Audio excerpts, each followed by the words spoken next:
Mr. Mallya is out of the country. Liquor Baron Vijay Mallya, who finds himself in a raging 9,000 crore loan default scam. Welcome on Figuring Out, sir. Why are you doing this after 9? In India, public opinion is very quickly formed and influenced by the media. Chor, paisa loot ke bhag gaya. Kya paisa? Kya loot? Hi, I'm Vijay Mallya. So it's not just huge, it is humongous. Nothing else comes close. Kingfisher is a class apart. Vijay Mallya case. You were the biggest airline in the country. Welcome aboard Kingfisher Airlines. India's biggest airline. Going to be there amongst the best airlines in the world. What went wrong? So I went to Shri Pranab Mukherjee, then Finance Minister of India. I have to downsize this airline. I was told not to downsize Kingfisher at that time. You continue, banks will support you. That is how it all started. Kingfisher Airlines has been forced to suspend all of its flights. Kingfisher Airlines has been struggling. At the time when you asked loan, the company was not doing that great. Please never forget, I gave my personal guarantee. So all this narrative of chor kabhi apna personal guarantee deta hai kya? People give you this kind of loan against collateral. They took shares of Kingfisher Airlines at the double price. There's again a statement that your international employees were getting paid, Indian employees were not. The company in India had no money. It was UB's money of 260 crores with the bank under the control of the government of Karnataka. Court said no. Multiple international courts, Switzerland authorities, one of the courts from UK, they have also found you guilty for misrepresentation of funds. Do you ever feel sorry that you couldn't do anything? I apologize publicly to everyone for the failure of Kingfisher Airlines.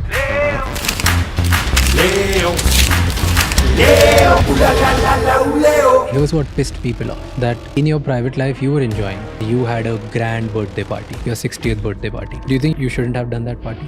Why? Somebody mentioned that you took out 35 million euros and invested in buying properties in France. Rubbish. What happened between 2012 and 2015? I made 4 settlement offers to the banks, which they refused to accept. 2015, CBI started investigating you. They found you siphoning the money. 3rd March 2016, case needs to be heard or needs to be represented in front of Supreme Court. 2nd March, you left the bank. On 15th April, your suspension came for your passport. And 24th April was the revocation. Why didn't you reply? I'd like to show you something. Here is... What is the biggest challenge of doing business in India? government. It's in the Indian DNA. But how did you manage that before? Would there ever be exchange under the table as well? I'm not going to confirm or deny that because I leave it to your imagination. How do you make money now? Do you feel restricted now? What's your biggest fear now? Or are you prepared for the worst?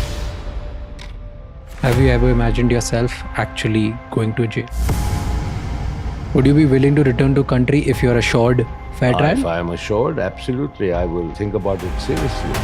But This episode is not about glorifying a fugitive, nor it is about justifying any wrongs. It's about asking the hard questions to the man at the center of one of the India's most controversial financial stories. After 9 years of complete media silence, Vijay Mallya chose our podcast Figuring Out to speak publicly for the first time. I didn't do this podcast to celebrate him. I did it because I was curious. I read his tweets, I heard the headlines, but I'd never heard the full side of the story. Because the tweets that he makes are different than what the headlines talk about him. There's a mismatch. As a podcaster, my job is to ask every uncomfortable question, and I did. Vijay Mallya claims he never committed fraud. He says he wanted to pay back the loans, that his properties were seized and sold, and that he's being framed.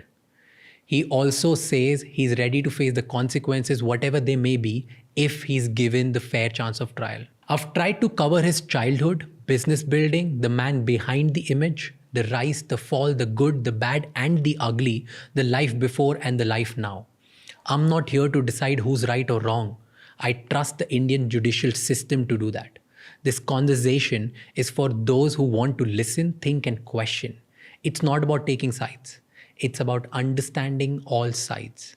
Watch this episode with utmost sincerity and let me know in the comments, what do you think?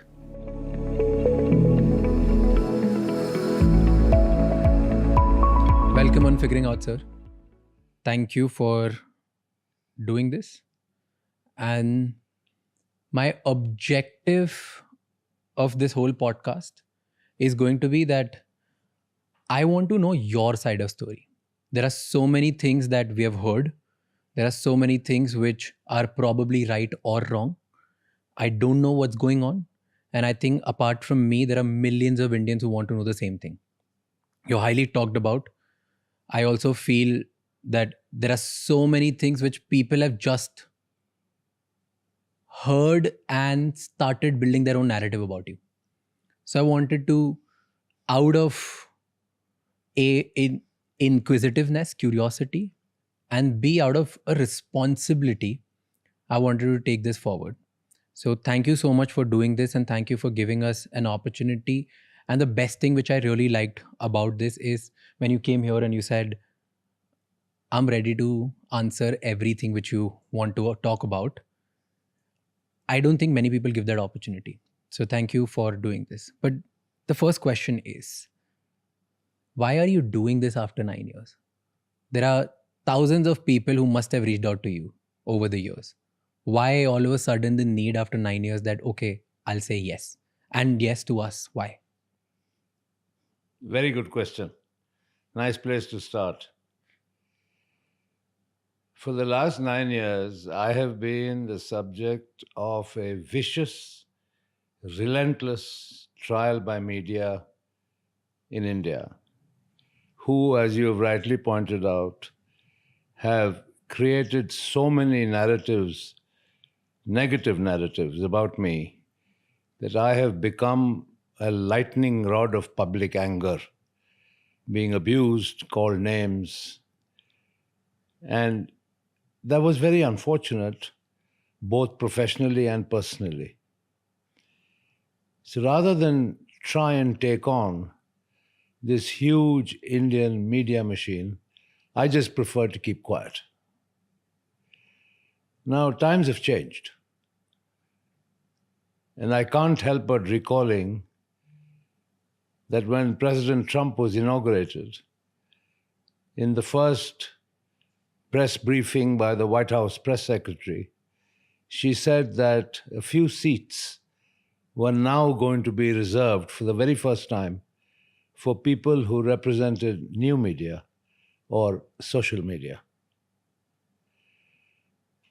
I didn't even know that a podcast existed, let alone understanding what a podcast really meant, until you told me and explained it to me in a manner that I got quite excited about, because here is my opportunity to not only answer your questions, but to say things that I truly feel would never, ever have been truthfully reported by the legacy media, particularly in India.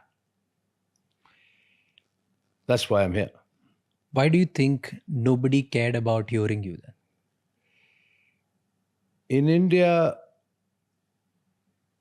it's strange, but public opinion is very quickly formed and influenced by the media, more importantly by sensationalism. I still remember the anchor of one media channel in 2016 shouting and screaming on the television, saying, Vijay Mallya, I want to see you in jail clothes. I want to see you eat jail food, with an image of me in jail attire. What for? I always wondered what for. Subsequently, चोर पैसा लूट के भाग गया. क्या पैसा? क्या loot? Nobody bothered to step back and think. But it was very easy to fling false accusations day after day and get away with it. One of the reasons I agreed to sit with you today is also because it is only very recently that finally the government of India, Ministry of Finance, has published a report, their annual report, in which they have acknowledged 14,100 crores recovered from me. Of course, this was following the finance minister's statement in Parliament. And the legacy media can't argue with that anymore. They can't put any spin on it anymore. The Debt Recovery Tribunal gave a judgment debt of 4,999 crores borrowed by Kingfisher Airlines, not by Vijay Mallya. Borrowed by Kingfisher Airlines, of which Vijay Mallya was one of the guarantors. So what is the DRT judgment debt? 4,999 crores plus 1,203 crores unapplied interest. Okay, which means notional interest that the banks had not even booked.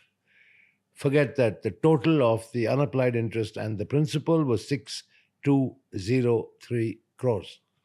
Okay? And I was the guarantor. The government has recovered 14,100 crores from me. Right? Now, if I had done chori, if I had duped the banks, where does this all add up? Till very recently, there was absolutely no official figure of recovery. Right? So everybody, the legacy media in particular, wrote whatever they wanted. Right?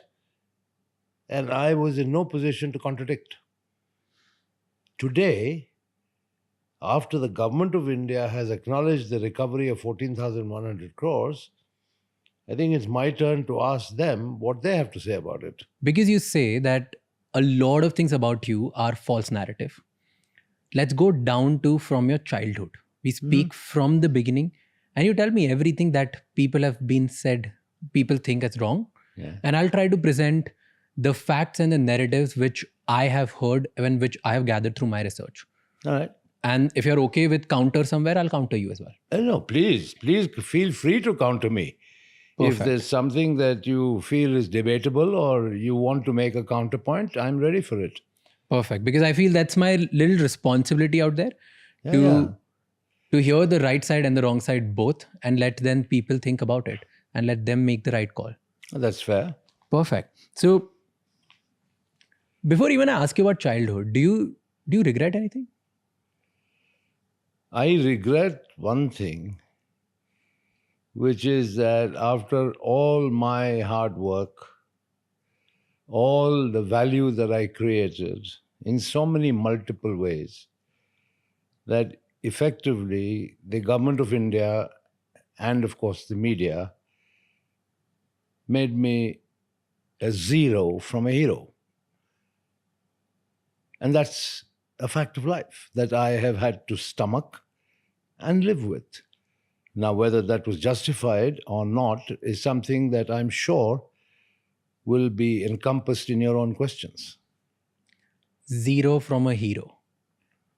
Let's talk about building of a hero first. And we'll come down to zero again. So before the billionaire Vijay Mallya, before the controversies, before all of this flamboyance and scandals and things that people talk about, who was Vijay Mallya as a child? Where were you born? What did you do? How was your childhood? Tell me about it. Born in Calcutta, moved to our hometown Bangalore, went back to Calcutta, did my schooling there, did my college education there in Calcutta.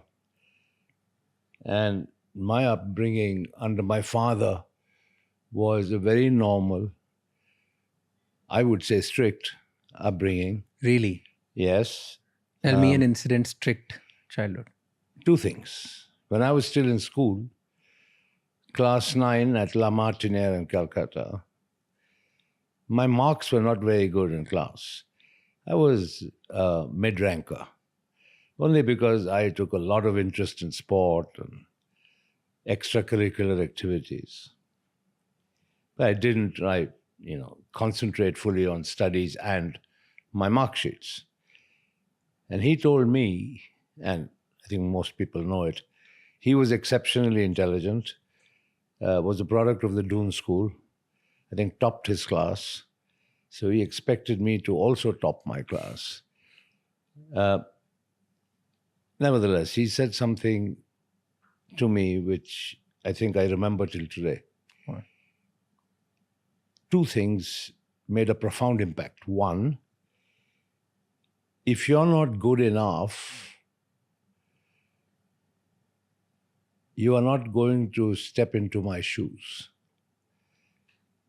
And the second thing he said, do you realize that while I say step into my shoes, there may not be any shoes at all, because the government and its then socialist policies may have taken everything away from us, and the only thing I can leave to you is your education. So take it seriously. I think I repaid some amount of faith because for my last 3 years in school, 9, 10, 11, I think I came within the top 3 in class, and he was quite happy about that. So weren't you a little spoilt as child? Spoiled? Oh my God, I was anything but spoiled. Really?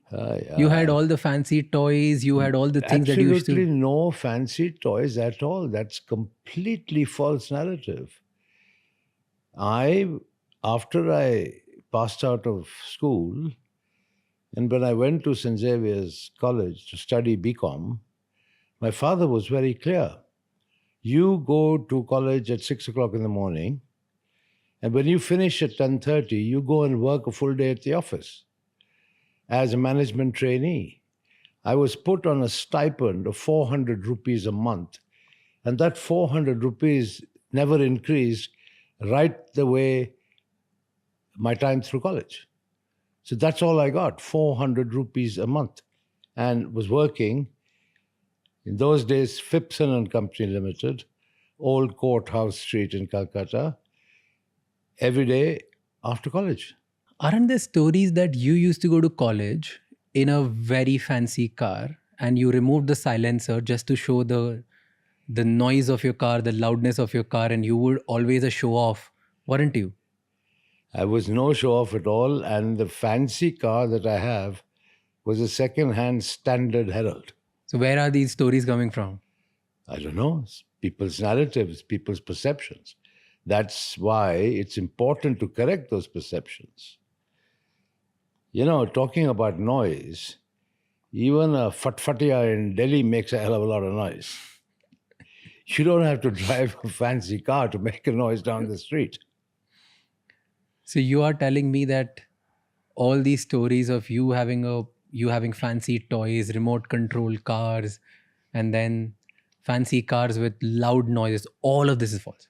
Well, I may have tampered with the silencer of my car. Okay. Because I was always into kind of fast cars, loved motor racing and stuff like that. But, it still remained a Standard Herald. But why did you do that? Like just to show off like the noise and everything? Look, if you can modify the silencer of a car, like you can modify the top end of a car's engine to make it go a little quicker. That's the basics of motorsport. But how were you as a child, personality-wise? Were you confident? Were you a little arrogant? This is all a question of perception. Arrogant is also your understanding of arrogance, my understanding of arrogance. But I'll tell you one thing. I was always self-confident. And whenever I was invited to give talks at various universities and educational establishments, I always told the youngsters that when they start off life, they must be self-confident, because it is only self-confidence that will bring out the best in you. And I still believe that till today. And because I started young, I am passionate about youth empowerment.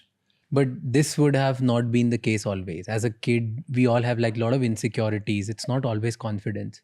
What was your biggest insecurity when you were growing up? I don't. Yeah, probably the biggest insecurity was when the examination results were due, and what my dad would have to say about it. But no, beyond that, my life is pretty plain and simple. Great bunch of school friends, great bunch of college buddies in Calcutta, not the glitzy lights of Bombay. And yeah, so it was pretty normal, but nothing fancy.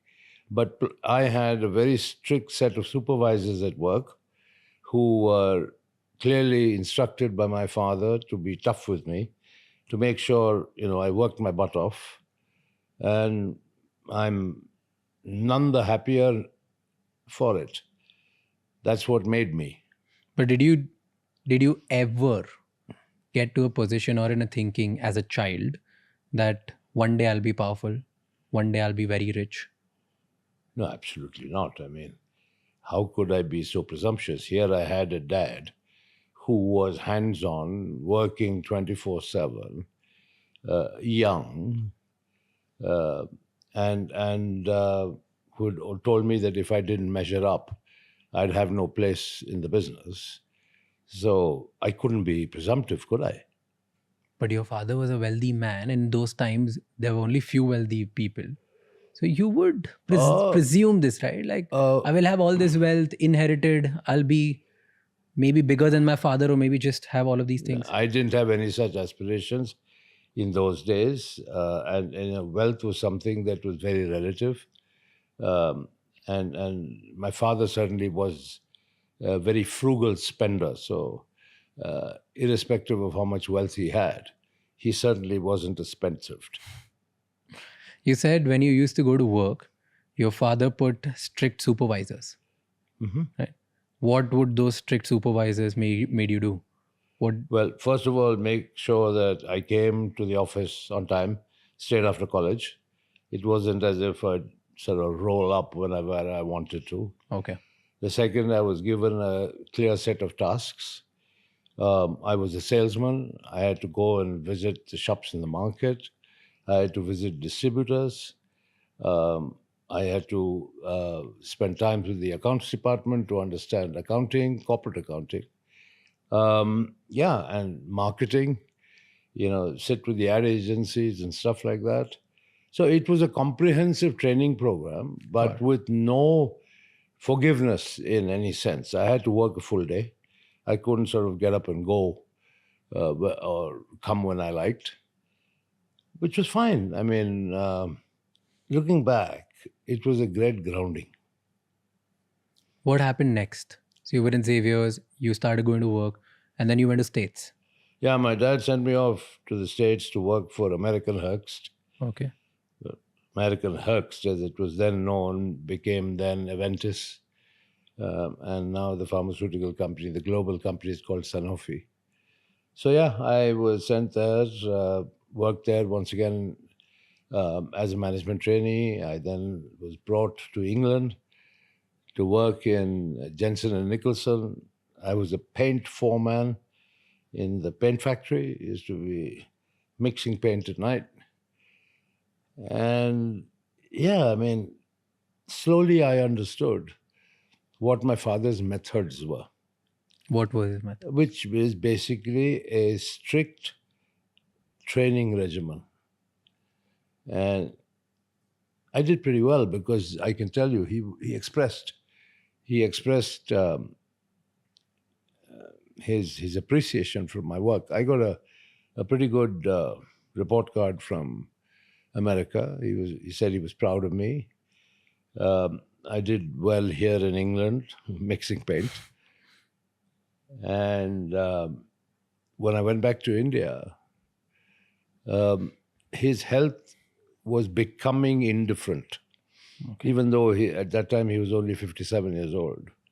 His health was becoming indifferent. He had a history of heart disease. So he sort of got me to work for him in the core business. And then of course the story of Kingfisher, the story of McDowell's Number One, Bagpiper, and all these brands that subsequently became very well known began then. How was your relationship with your father? The relationship with my father was excellent. He was a man of few words. But there's one thing he did which embarrassed me no end, that every time he saw me, he gave me a big kiss on my cheek. Whether it was at an airport or in the office or at home, he'd give me a hug and a big kiss on the cheek. I mean, bless him for that. Did he ever doubt you that whether you will be able to continue and build his legacy or not? I think the biggest certificate I got was from my bosses in America.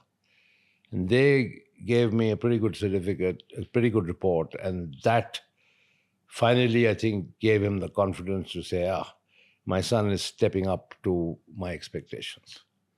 What was your first bold step in your father's company? Oh, Kingfisher. I went to my father and I said, I need 10 lakhs rupees to market Kingfisher beer. And he said, that's a princely sum of money. What are you going to do with it? How are you going to do it? Etc., etc. Because I saw in the archives of United Breweries this label of Kingfisher beer, which had been actually launched in 1857, gathering dust and, with a pretty archaic Kingfisher bird on it, sort of prehistoric version. But I said to myself, the mere word brand Kingfisher is very evocative in so many ways. It could be made into a fun brand.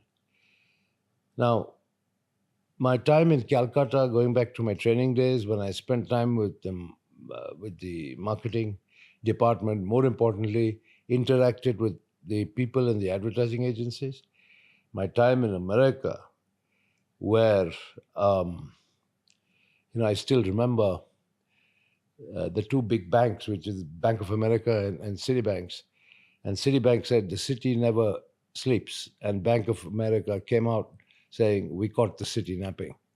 That was the level of marketing, advertising, tongue-in-cheek stuff, which caught your attention. And so I became fascinated with marketing. And I came away back to India, started working in the business, and I always said, a brand needs a personality.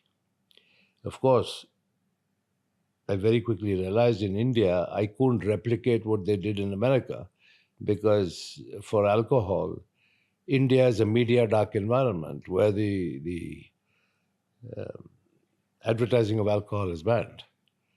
So in a way, I had to think of ways of authoring surrogate advertising, which I did pretty successfully.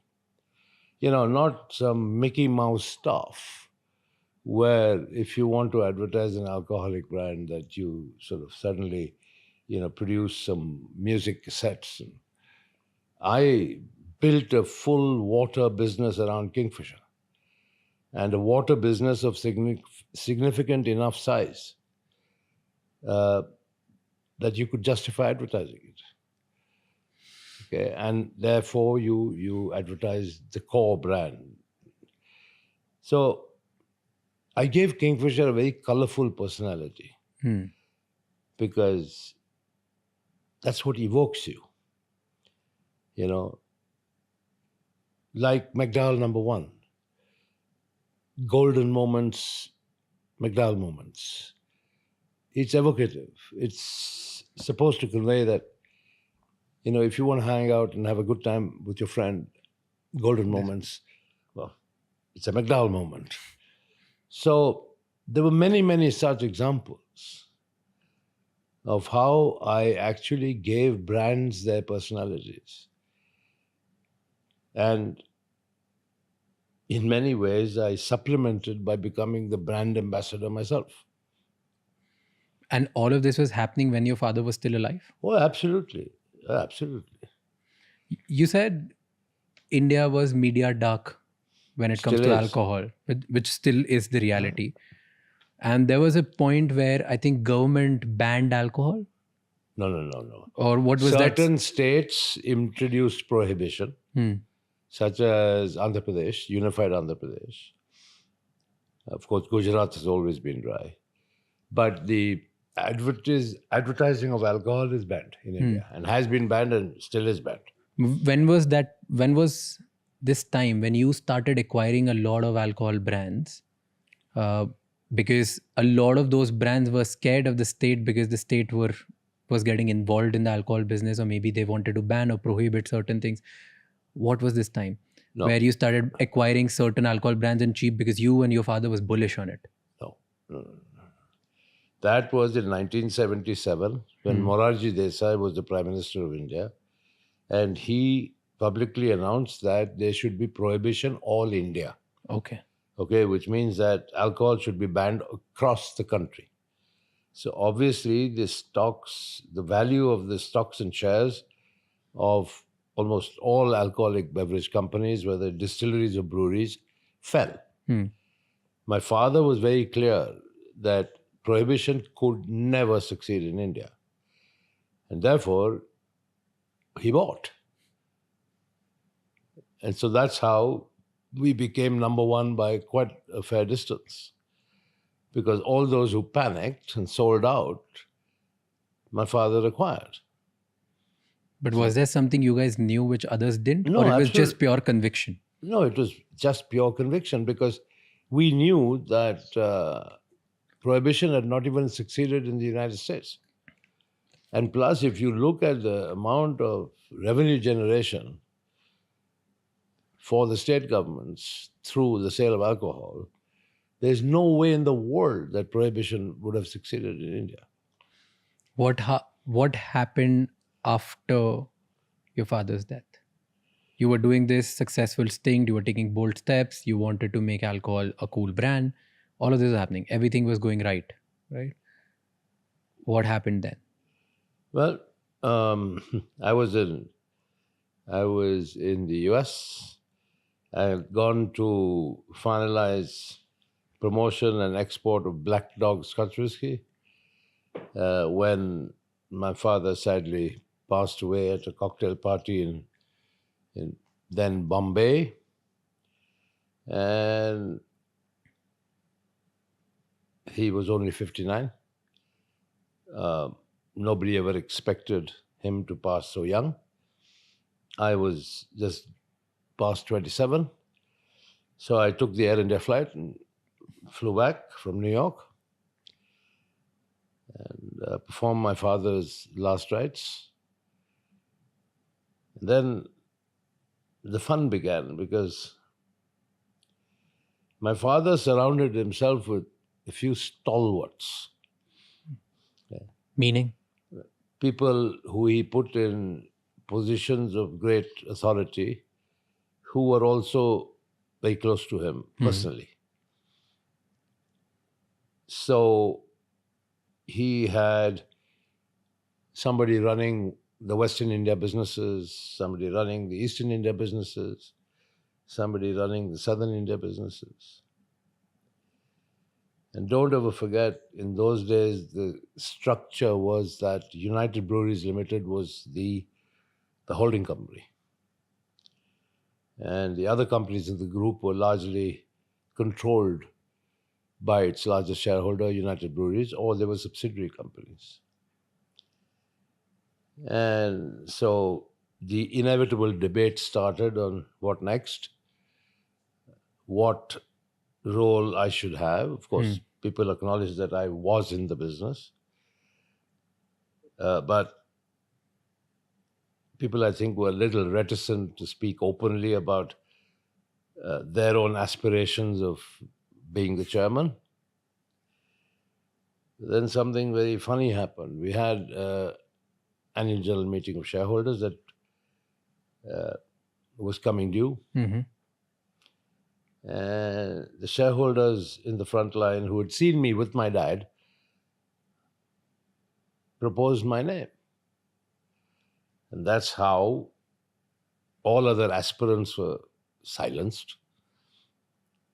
because they couldn't publicly sort of get up and say that they were more qualified, particularly when it was evident I had shareholder support. And there I was installed in what I call the hot seat at a very young age. But fortunately, thanks to my upbringing, my father's insistence on proper training, familiarization with the business, time in America, time working with him, I wasn't raw. I had a fair amount under my belt to be able to address the challenge of the role. I was reading an article where uh, it said that you didn't trust people who were in control at the time of your father's when your father was a chairman. So that's why you hired your people and your friends, because you didn't know that if you could actually go to them for the right advice or no.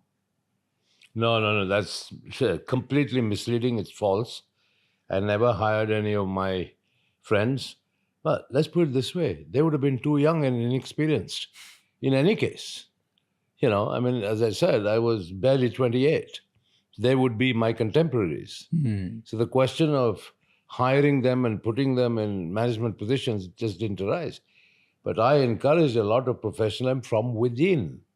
I mean, people who then became the president of the spirits division, of the breweries division, and all the rest of it. I mean, my father's time, the average age of the regional directors or the regional satraps was probably around 60, between 60 and 65.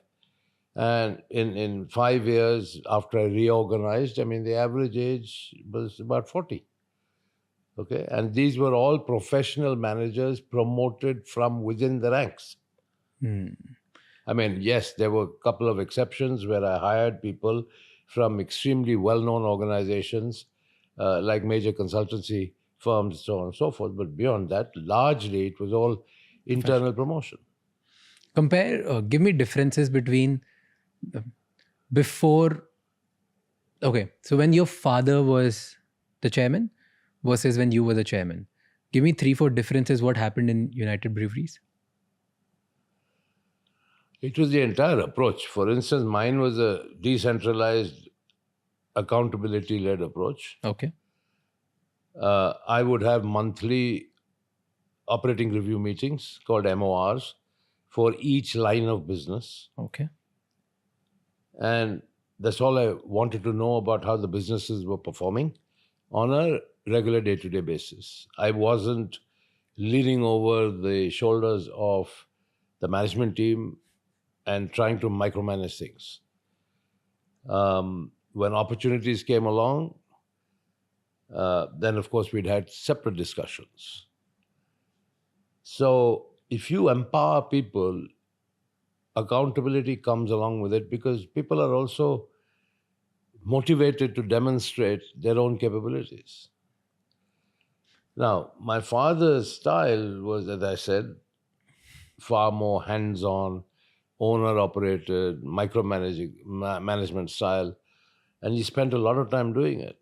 I had a lot of free time, as I will tell you as we proceed, because of this decentralization and this whole new management culture that I had Enough time in your introduced in the UB group. And this was between, let's say, 1983 and 1986, 87. That is why I was able to then acquire the Berger Paints global business based here in the UK and actually become a non-resident Indian. in 86. 88. 80. Okay. Yeah. And I still have a letter from the Reserve Bank of India confirming that from 1988 I would be treated as a non-resident Indian for tax and exchange control purposes. And the reason, and of course that obviously meant that I couldn't spend more than 180 days in India. Well, the luxury of spending 180 days out of India, running this new opportunity in international business. Paints business. I was able to do it only because of the decentralized management structure implemented in India. So both the foreign businesses and the Indian businesses ran very well. Give me differences and similarities between Vittal Mallya and Vijay Mallya.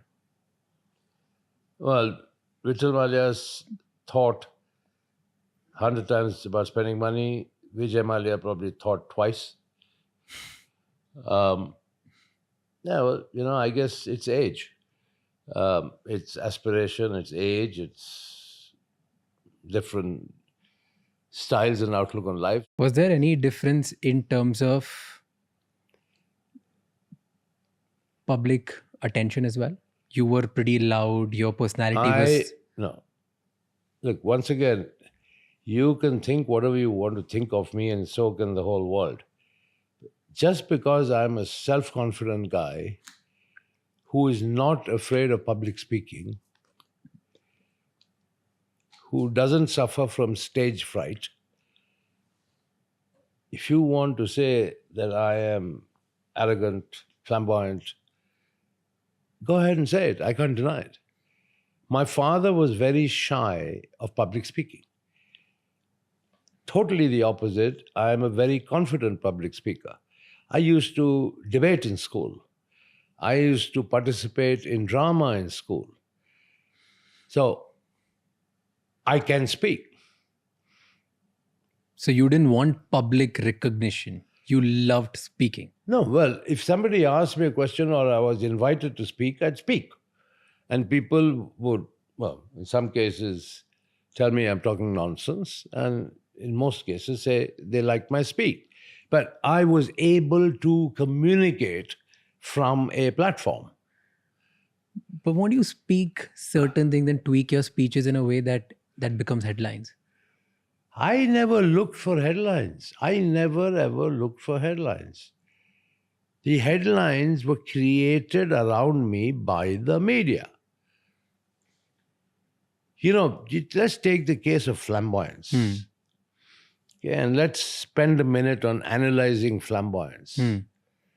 To me, flamboyance means loving life and appreciating the good things in life. That's what flamboyance is. In a public way. Okay. That is what I would say is the meaning of flamboyance. How old was I when my father died? 28. Compare me to other industrialists in India at that time. I was 28. I was chairman of UB Group. Who was chairman of RPG Enterprises? Mr. Ramaprasad Goenka. Who was the chairman of Reliance? Dhirubhai Ambani. Who was the chairman of the Birla Group? Mr. B.K. Birla. I was a contemporary of their children. But I was thrown into the deep end. So I was a group chairman being compared to people who were my father's age. Now, as a youngster, I had the passions of young people. Like? I enjoyed a good car. I enjoyed my drinks. I enjoyed parties. I enjoyed music. I enjoyed sport. Not all of my father's contemporaries, who suddenly became my contemporaries in business, lived that way. They were more conservative, more at home, more domestic, consistent with their own age. So suddenly the media decided, this guy, chairman of UB Group, is flamboyant. I was termed flamboyant only because I did what every other youngster aspired to do. At the end of the day, you have to make allowances, age-related allowances, let's put it that way. But it's okay. I have no regrets. I didn't spend anybody else's money. I spent my own money. I lived my life the way I wanted to live my life. if I look back, I've got millions of miles of corporate experience under my belt, starting off at a very young age. And I hope people appreciate the more positive contributions that I have made, rather than the persistently negative narrative that has overtaken and overshadowed effectively a whole career. I don't think I ever used that word flamboyant. It was the media and the narrative they created around me that was flamboyant for their own purposes. Now, I just lived like any other moderately wealthy 28-year-old would live. No. Yeah, You lived absolutely. an extraordinary life. How can it be extraordinary? In what way? Do you know what the exchange controls were in India? Do you know if you could import a Ferrari in India? Today you can. But go back to the 1985, 86, could you import a Ferrari? No way in the world. So did you or did you not? You could only buy cars from the State Trading Corporation through an auction process in Delhi. But you ended up buying all of them. I could not. Later you bought it. Look, I like good cars. I race cars. I've been racing cars since I was a teenager. Okay? I brought a Formula One car into India to race, okay, when my father was still alive. In fact, when I won the race at Sholavaram, okay, near then Madras, now Chennai, I called him from the racetrack and said, I won the race. He was very happy. So it wasn't as if I was trying to do things behind people's back. But, okay, I was fond of motorsports back then. Okay, so it came from media, but did you enjoy the tag? Of Where flamboyant? did I have the time to enjoy or spend my time and energy denying?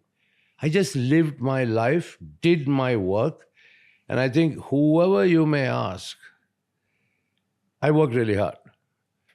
See, this is very...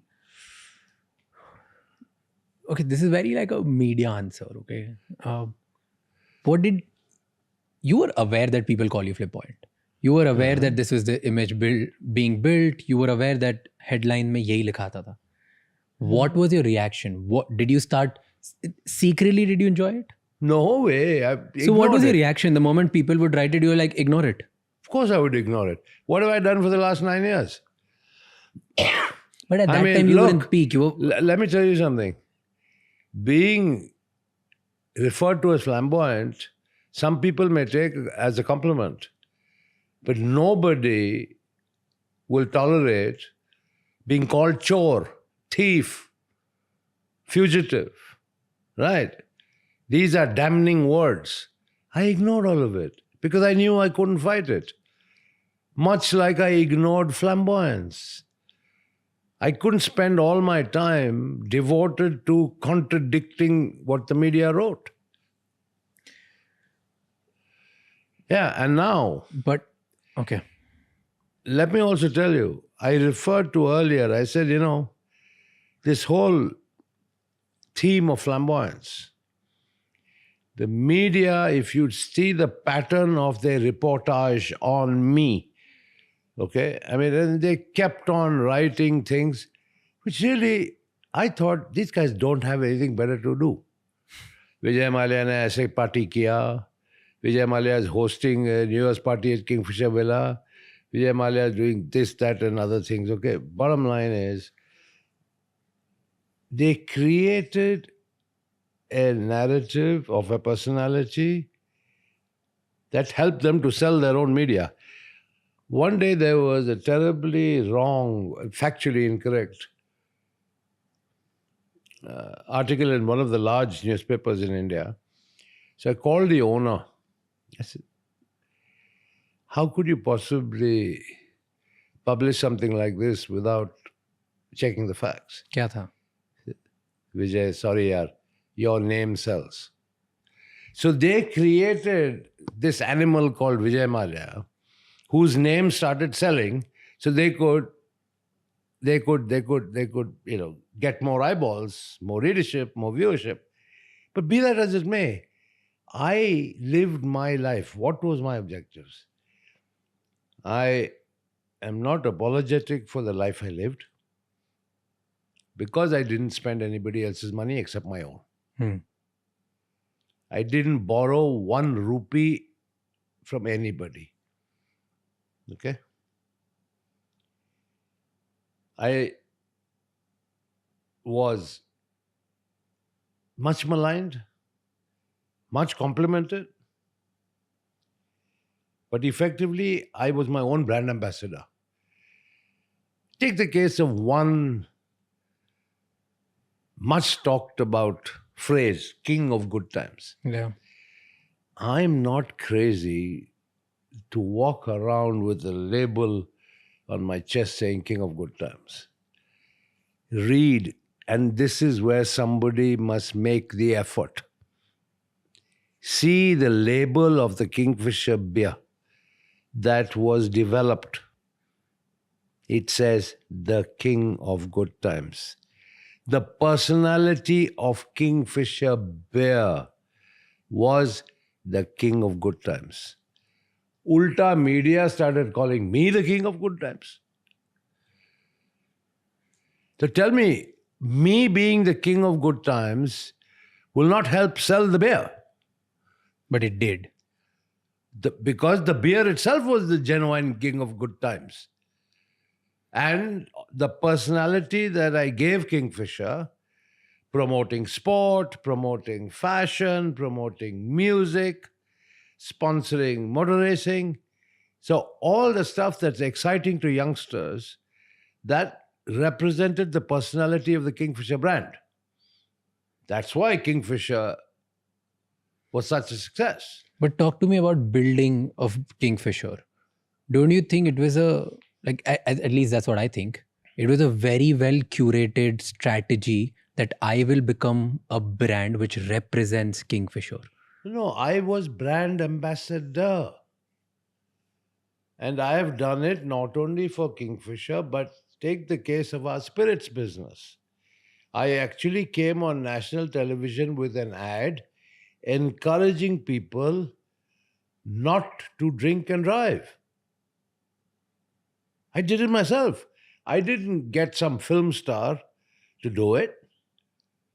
I did it myself. So becoming a personal brand was a strategy then. Of course it was. So then why does it bother you that you were Doesn't bother tagged me. as like the king Never of good bothered times? me. But that's what I'm saying. But I am not the person who labeled myself as king of good times. You It so curated happened that the media started calling me the king of good times. Fine. because subtly you curated this, no? I didn't curate king of good times. In what way? By doing actually what? promoting a lifestyle which every young person would aspire to. Why not? Young people are entitled to aspirations. Young people are entitled to improve lifestyles. Young people are entitled to treat themselves. But that doesn't mean I went around the whole world saying, well, you know what? I'm the king of good times. No way. Never said it even once. But you knew it will happen. No, I didn't. How should I care? I achieved my objective of making Kingfisher the #1 selling beer. That's it. How did that happen? So what happened along the way is irrelevant. Okay, how did this happen? Kingfisher beer, how did it become #1? Tell me story of Kingfisher. When I took over this business, Golden Eagle or Mohan Meakin Breweries was the largest beer company in India. Today, United Breweries Limited controls almost 52% of the beer market in India. Kingfisher is not very many product categories that can lay claim to 52% national market share. But yeah, Kingfisher is by far the #1 selling brand. That's because, yes, I curated a personality around Kingfisher, around fun, around excitement, around vibrancy, color. I created the brand and I achieved my objective. You take the case of McDowell #1. I mean, once again, this whole golden moments, McDowell moments, right? It was a little more sober than the Kingfisher ads because the target demographic was different. But It's the largest selling whiskey in the world today. In McDowell the number world. one. Right? All these brands I created. Tell me one turning point which just made everything good for you in Kingfisher. Kingfisher beer specifically. It's a sustained effort. But when was the first time you thought, okay, now it'll work? Because It was as far always as working. It as the from day brand- one. Yeah, when I relaunched in new packaging, right, make it more appealing on the shelf, started sponsoring music, fashion events, got more brand attention, automatically the sales started picking up. And then, as we went along, promoting our marketing strategy, which was clearly effective, the sales followed. Same thing with McDowell number one whiskey. Nothing's overnight. National brands are not built overnight. There wasn't one moment that you could pinpoint, or was it? How can you? How can you pinpoint a moment? Because it isn't like switching on and off a light switch. Why did you get conviction that Kingfisher beer will work? Because it was a little expensive than other ones. We had brands such as UB Royal, Flying Horse, we had Jubilee. Now you tell me, even though they were my brands, does any one of these evoke any excitement in you? No. But if I say to you Kingfisher, I mean, you take notice, right? So that's the platform I built on. All right. Similarly, as I said, I mean, you take the case of McDowell number one, right? It was targeted at a slightly higher demographic, but it went along with more sophisticated merchandising and stuff like that, which augured well for the brand. And today, as the Indian economy has grown, as consumer spending power has gone up, it's the world's biggest brand.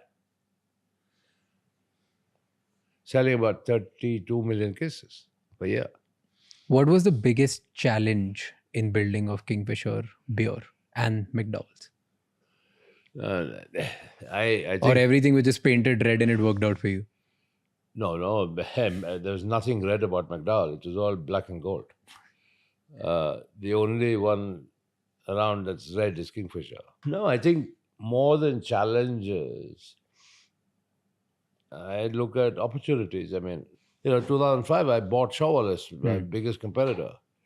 I mean, that propelled the spirits business, to number one position by far.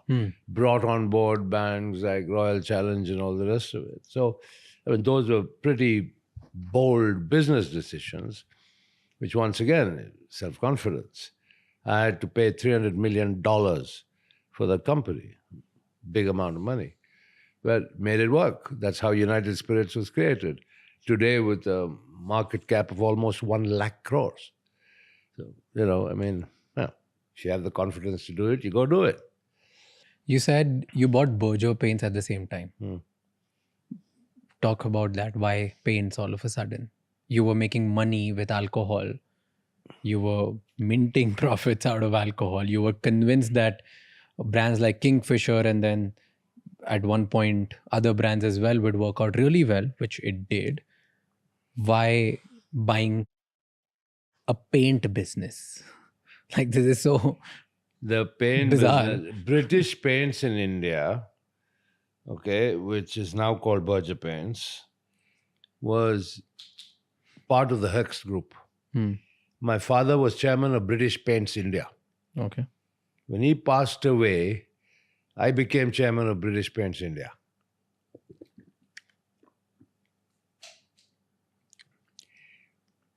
During my tenure as chairman of British Paints India, I learned something about the paint business. Right. Now, What did you learn about paint business? go back in time what I told you. When I was sent to America, then to England, I worked as a foreman in the Berger Paints Jensen Nicholson paint factory here in this country. So I not only knew about making paint, but also how a paint business was run, because I was chairman of Berger Paints. So when Hex Group decided to sell their global Berger Paints, headquartered in England, operating in the Caribbean, operating in Africa, in Asia, true multinational company. I went to them and put together a loan package with those days the Hong Kong and Shanghai Banking Corporation, and bought it because I had this aspiration of creating India's first multinational. That was back, as I said, 1988. Okay, so from being an Indian-centric business, I was operating in 25 countries worldwide, flying the Indian flag. So your objective is only that I want to take India or Indian business to the world? No, absolutely not. I was very focused on making a hefty profit out of it too. All right, which I successfully did. So I bought it in a leveraged buyout. And after that, I did IPOs. I did IPOs in Jamaica. I did IPOs on the Kenyan Stock Exchange. I did an IPO on the Singapore Stock Exchange and diluted our shareholding to 51%, but used the proceeds of the IPO to pay down the debt. Right? And then finally in 1996, I sold the entire business that was then listed on the Singapore Stock Exchange, and I made a fat profit. And I still remember, and I have no hesitation in saying this, that I went to my mom and I said, you see this piece of paper? This is what I earned. This is not inherited. I made it myself. So when I spend it, don't complain. No, I mean, that's on a lighter vein. But yeah, I mean, I that was when, as a non-resident Indian, I made my first serious piece of money out of entirely my own initiative in a paints environment. But hey, that's what it's all about. I mean, I got experience of doing IPOs in 3 different countries across the globe. That was invaluable experience. Do you regret selling it? Because today Berger is, I think, 60-70,000 crore big business. That's only one Berger in India. I owned the global Berger all over the world, including India. I sold Berger paints in India to the Dingras. So do you regret selling Did a great it? job with it. No, God bless them. They did a super job with it. But And if it was doing so good, why did you sell it then? Well, it was bought by the Malaysians. Okay, and they came with an offer I couldn't refuse. I mean, they offered me some 2.5 times the quoted share price. Okay. You mentioned that you told your mother that I made this profit. Now don't complain when I spend it. You're correct. Tell me your relationship with your mother. My mom brought me up. I used to live with her in Calcutta alone since 64, 65. And yeah, so she's stood by me like a rock. She's a very well-educated lady. And yeah, I mean, she's been living in England now for 30 plus years. But yeah, I wanted to buy a yacht. I wanted to buy a plane and stuff like that. And so I wanted to make sure I set the record straight. I told my mom, I earned this money. So if I spend it buying a yacht and spend it buying a plane, don't complain. Did she complain? No. Never. But She why did you enjoyed say the that plane, then? She enjoyed the yacht. What? Okay. Why did you say this to her then? Was she like frugal? She would ask you not to spend. No, it isn't that. I mean, it's natural for a parent. If you see something that's quite extraordinary, quite expensive, lavish, call it what you may. It's normal parental reaction to ask the child, why are you spending money or whatever. So, I mean, I'm just telling you, I made a joke out of it, but I was very proud that was money I earned. It wasn't money I inherited. Tell me one lesson you learned from your mom. Oh, I've learned many lessons from my mom. Don't waste time in life arguing. It's And not worth it. when Use did- your time productively. Think positively. Don't keep arguing with people unless it's a matter that's going to get you somewhere. And which argument gets you anywhere? And what did you learn from your father? Give me one lesson. Something that you can't forget. Hard work and an ability to read a balance sheet, company balance sheet. He was really good at it, right? That's what He it's was written about him. superlative at it. Do you miss your I father? don't think I'd be as good, but I think whatever I learned from him was good enough for me to produce some excellent, robust balance sheets in all the companies I ran. Do you miss him? Well, who doesn't miss a dad? But it's now what, 1983 to 2025 is a long time. What do you miss about him? You can't keep missing somebody for 40 years. Life is too short for that. But do you think he would have been proud of you today? Well, I would hope so. Certainly not proud of me being called chore or But then bhagoda. And certainly nobody would be proud of that. Certainly no parent. I know my mother gets very agitated even today. She's 98 years old. And every time she sees the Indian media, she's reduced to tears. Obviously, it hurts her more. I'm probably more thick-skinned, more robust, and I just ignore it. But, at that age, my mother doesn't. And it's very unfair what has been written, what has been alleged, because it's complete nonsense. Let's walk through the case. Let's start from the point of what happened in Kingfisher Airlines. Yeah. Okay. When did you decide that you want to start a Kingfisher Airline? The 2002, 2003. And you just, okay, so here's the story. Hear me out. What Yeah. I have gathered from reading about it is one day, out of blue, you go to an AGM or like just a board meeting, I think, not AGM. It was a board meeting where you announced that on my son's birthday, we are going to launch Kingfisher Airlines. Your CFO was not happy about it, but you still pursued and you want to do it. This is what is reported. What was the reality? Tell me the truth. The truth is, the Damania brothers from Bombay,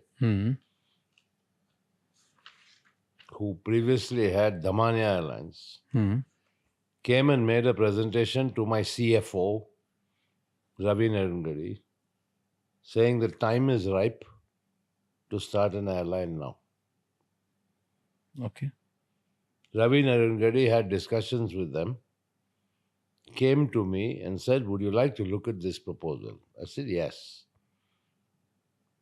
We looked at it, and finally we decided, yes, it is opportune, so let's go for it. Okay. That's how the idea of an airline was born. And then you didn't take anyone in confidence. You would just, hey, out of nowhere, I think we are an alcohol business. Now we want an airline business. No, there's nothing wrong in diversification. The UB group has had a history even during my father's time of operating food processing companies, petrochemical companies, electromechanical companies. So, diversity was nothing new to us. So your initial plan to launch an airline was 7th May 2005, but you ended up launching on 9th May 2005, right? And This then whole business of launch on son's birthday as a birthday gift and all is complete baloney. All right? I think my son would be embarrassed and I would be equally embarrassed to say I'm starting an airline All right? As an 18th birthday gift. Complete nonsense. All right? But okay. Once again, media narratives are best ignored.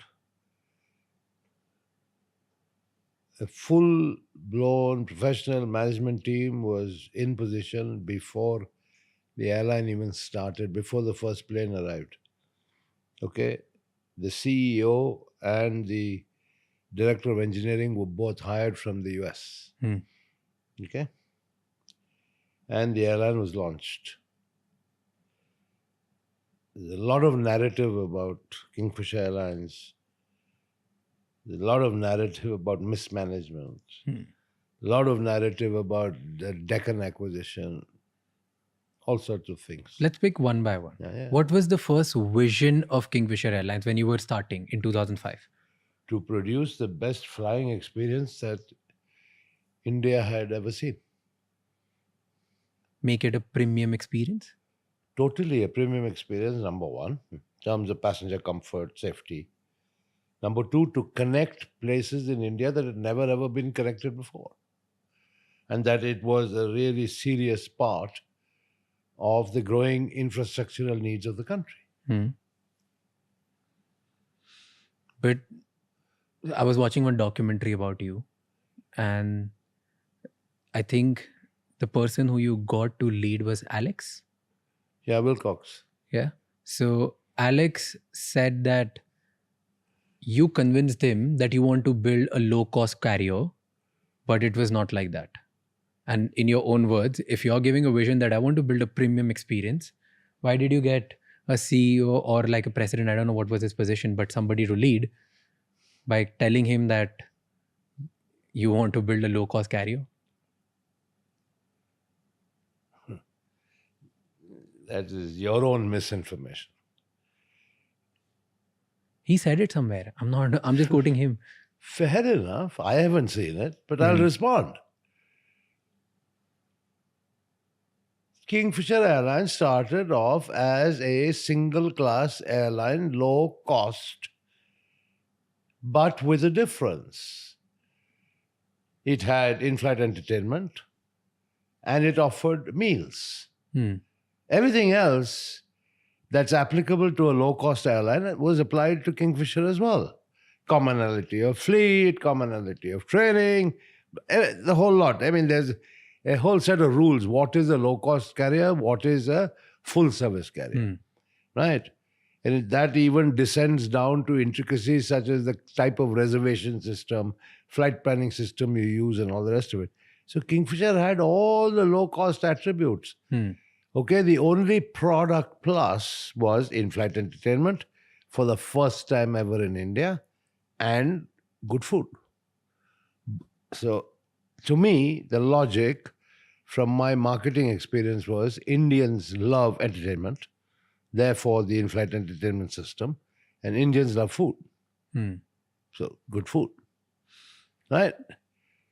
And then, of course, okay, service quality, whether you're a low cost or a full service, I mean, you'd like a nice, well-trained, polite set of crew. And we spent a lot of time and energy on that. Then, when we saw the market evolve, we added Kingfisher First, which is basically the business class. Why? Because the market demanded that on certain routes. Right? There's certain people who would not fly Kingfisher because we didn't have a front cabin or a business class, who would always fly jet. Okay, because jet had a two class, a business class and an economy class, right? And now, just to prove my point, Indigo is often referred to as the most successful low-cost carrier in the world. And certainly the largest low-cost carrier in India. What's Indigo doing now? Installing a business class, right? Yeah? So it's not such a dumb idea. Right? So it worked in your favor initially. Yes. So, by 2008, you were the biggest airline in the country, And having a 27% market share. Yes. Right? What went wrong? if things were right, your marketing was working, you had everything right. In fact, before even you answer that, I want to go to which is often talked about is your training of cabin crew. What was the idea behind that? You selected certain people based on how they look or how they're going to be presented. Yeah, but I mean, at the end of the day, you have very good-looking ladies who sadly can't speak very well. Now, what is one of the key attributes of a cabin crew? Communication. I mean, you may look good, but if you can't communicate with the passenger, that doesn't serve the purpose. The kind of service standards that I set for the airline. And my service standards were unique. They included, in business class, the air hostesses cleaning the reading glasses and spectacles of our customers. We call them guests, right? So there were little things that made a vast difference in the customer experience. Tell me three more things. This is one. Okay. Secondly, the food was second to none, right? I mean, the quality of the seats themselves, the recline and all the rest of it, what they call the seat pitch, it was second to none. So there were so many little attributes. We called customers not passengers but guests. Many airlines have copied us since. But there were the little things that made a difference. I was very focused on the service delivery excellence of Kingfisher. You can go further because you don't know this, you can't ask me the question. Yeah. So let me tell you. Yeah. In the first 1 year, the airport manager at every single airport in India had to send me on my personal mobile an SMS with the flight number, the scheduled time of departure, and the actual departure time. So every night before I went to bed, which was rather late, I used to look at my phone, every single flight of Kingfisher of that day. I used to monitor personally the on-time performance. You were so detailed focused. You were so... Because the service industry and the airline industry requires focus, requires detailed focus. So agreed. Then it worked in your favor till 2008. What happened then? Simple. You've ever heard of Lehman Brothers? Yeah. You ever heard of the global financial crisis? Right? Did it not impact India? Of course it did. The whole aviation sector was... Forget aviation. Every sector. Every sector was, yeah. You The saw money what stopped, did it got dry. to the value of the Indian rupee. So I went to Shri Pranab Mukherjee, then Finance Minister of India. Having grown up in Calcutta, I speak fairly decent Bengali. And I said, Pranab da, amar problem ache, Kingfisher Airlines ke downsize korte hobe. Which means I have to downsize this airline. I have to cut the number of aircraft. I have to lay off employees, right? Because I can't afford to operate under these depressed economic circumstances. He said, no. At this time, connectivity is important. Yeah. The jobs and employment are important, particularly because, typically in an airline, they're not blue-collar workers. They're not like workmen. Yeah. The boys and girls who work in an airline can't be classified as blue-collar. And he said, I don't want them to lose their jobs. So you continue, banks will support you. That is how it all started. I was told not to downsize Kingfisher at that time. And yes, the banks did support. All right.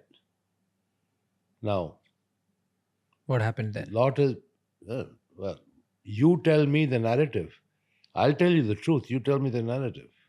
Then there was a consortium formed of 17 banks, and the loan was given to you via SBI, right? Was that the first or IDBI was first? See, this is where people are not aware. I acquired Air Deccan, which everybody says was a big mistake. Yeah. Right? In $137 million or something like that.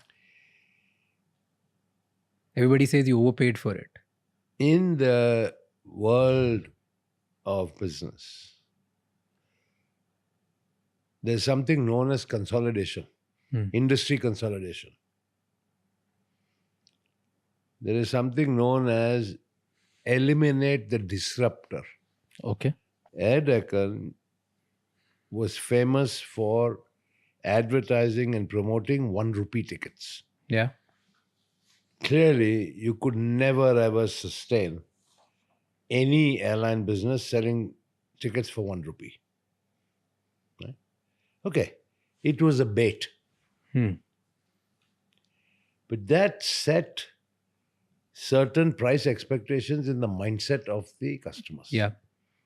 And affected not only Deccan, which was losing money, but the industry as a whole, of which Kingfisher was also a part. Right? So, at that time, we looked at it. Air Deccan was also Bangalore based. It had the same Airbus aircraft. It had the same trained pilots as Kingfisher. So there was a lot of engineering compatibility. Plus scale and size with the merger of Kingfisher and Deccan. Eliminate the disruptor and consolidate the industry and Kingfisher Airlines. That was the logic of buying Deccan.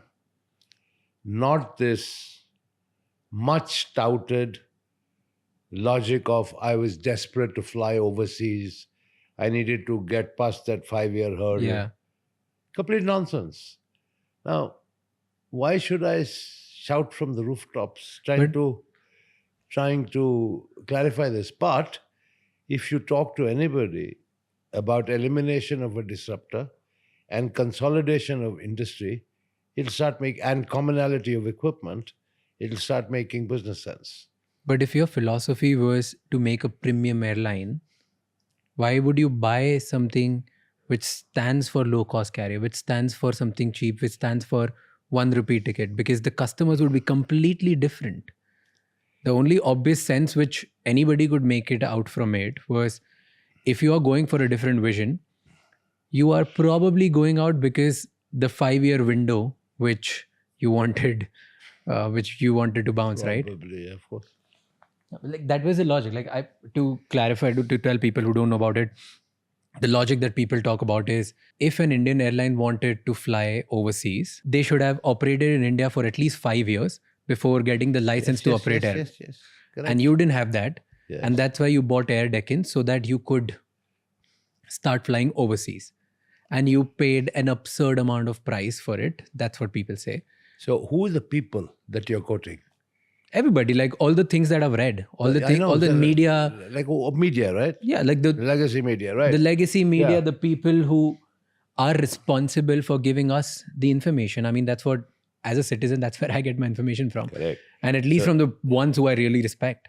So, I don't think anybody at UB Group was that dumb with a lack of business understanding to buy an airline, an operating airline, just to be able to fly overseas.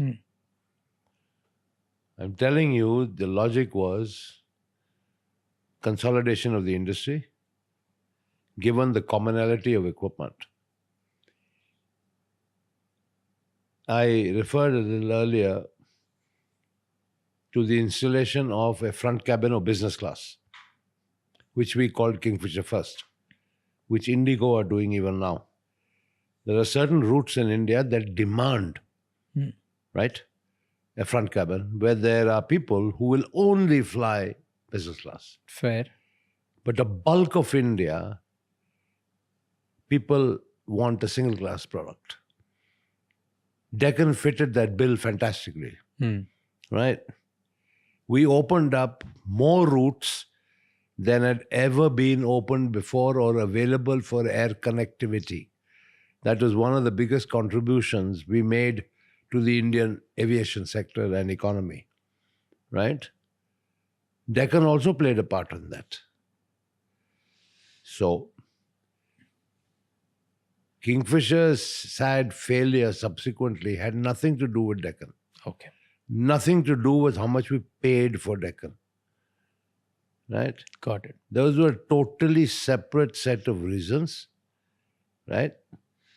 But Business reasons. Here's the question on it. So I get the idea that you wanted to service more routes. You wanted to consolidate. That was a business decision. You saw that, hey, I want to build a premium airline, but there's a bulk of India who cares about the price. And you wanted to contribute to make sure that I want to make sure that India gets to fly anywhere and everywhere through the price point which Air Deccan provides. And if I could be the one to consolidate it and I could be the one to actually eliminate the disruptor, I should do it. Business decision. Brilliant. Do you think then the wrong decision was to rebrand it to Kingfisher Red? No, because you can't start operating one Deccan and one Kingfisher. So we just called it Kingfisher Red. I mean, rebranding is common in the world. Take Coca-Cola, right? There's Coke, there's Coke Zero, there's Diet Coke. There's all Coke, right? So a multi-brand strategy is no rocket science. Yeah. But then the philosophy of Air Deccan was low cost. And in Kingfisher Red, so Kingfisher stood for premium, Kingfisher Red stood for low cost. It was differentiated Kingfisher first and Kingfisher Red. Okay. Right? You tell me something. What's the difference between Coke Zero and Diet Coke? Tell me. Just two names, I don't know. Yeah, fine. What's the philosophy behind it? You don't know. So how can all these commentators be commenting on Kingfisher first and Kingfisher Red? You know, the trouble in India is that there are too many commentators who don't understand the facts. And of course, the media plays to the gallery. And that's how disinformation gets spread wide. And then you stated somewhere, again, the commentators I'm quoting, that I want to, if I've put in a name Kingfisher on an airline, no matter even if it's low cost, I want to provide all the services. You started providing all the services, you started providing catering, you started providing everything in a low cost carrier, didn't you? I began by saying that Kingfisher started off with all the attributes of a low-cost carrier, which is single class, standard fleet, etc., etc., etc. But I said the only differentiator was in-flight entertainment and food. But I mean, just because I gave food didn't make it a full-service carrier. I mean, you want, shall I give you examples? Yeah. You go on any low-cost carrier here in Europe, all right? Do they starve you or do they feed you? But you have to pay for it. No, all of them? I don't know, few of them, the ones I've flown. Okay. So there are exceptions. Okay. But that was the business, like that's what everybody talks about, right? You know, that's the problem. Lack of information and knowledge, and more importantly, no domain knowledge of the aviation industry leads to all sorts of speculation that makes no sense. So you tell us that does it make business sense to provide food and in-flight entertainment in a low-cost carrier where people don't care about it? Wait. Our belief was Indians love food and love entertainment. That is for Kingfisher first, but not for Kingfisher Red. Kingfisher Red stands for Why? low-cost An carrier. in-flight entertainment system doesn't cost you money to operate every day. But still costs you a lot of money, which eventually will bleed your balance sheet. Really? I'm asking you. Well, not in our opinion. Do you think that was the wrong decision? What? Just To acquire providing... Deccan? After acquiring Deccan, giving all the services of a full service carrier in a low cost carrier. The full service carrier part of it was very distinct from the so-called low-cost carrier. At the end of the day, however you may refer to these business models, it's all about the price your customers are willing to pay and whether you can fill your planes. Simple. So your All models are academic and theoretical that really are irrelevant. but your critiques say that you were competing against other low-cost carriers. Like? Like at that time, was it? I think Indigo started at that time, Oh, okay. and That's it. Spice started at that time. No. I think Spice. Spice was there on and off, Yeah. but Okay, so- more off than on. So you were competing with low-cost carriers with their pricing, but you were providing something extra, and that's why your business model was bleeding more money than them. And you expected that this will turn into loyal customers, but the moment you increase price, people would not fly your flights. Was it? That's Was it true? That's what the critics say. They are all aviation experts. I have nothing to say. So where was the problem? Then if this was not the problem, then what happened? The problem was the government.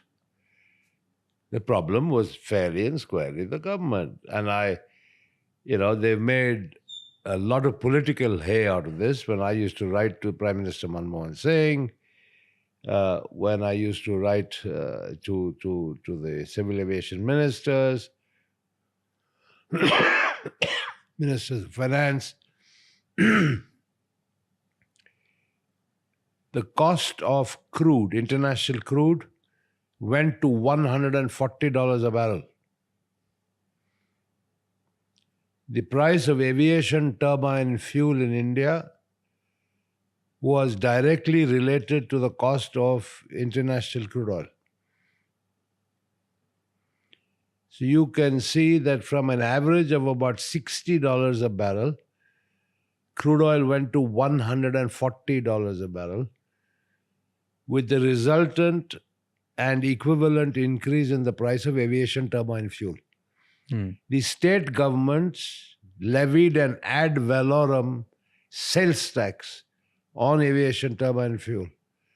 So you can yourself now begin to imagine the financial impact on the airline operating, where fuel costs are the single largest component of cost.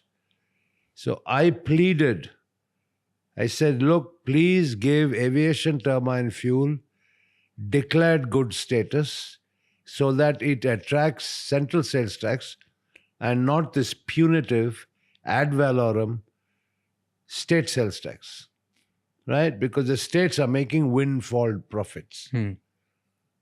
Anyway, that the government did not do. Okay. Aviation is regarded as a capital-intensive industry, right? It's acknowledged as such worldwide, right? They would not permit foreign investment. It was said that only 6 months after Kingfisher Airlines shut, right, that they permitted Etihad to invest in jet. I had already reached agreement with the CEO of Etihad in Geneva for them to invest in Kingfisher, which government did not permit. So we could not capitalize the airline through a foreign investor either. Why didn't they allow? You should ask the government, right? So my point is, the economy, the circumstances, the government policy then existing, all conspired to create a perfect storm through which Kingfisher could not survive.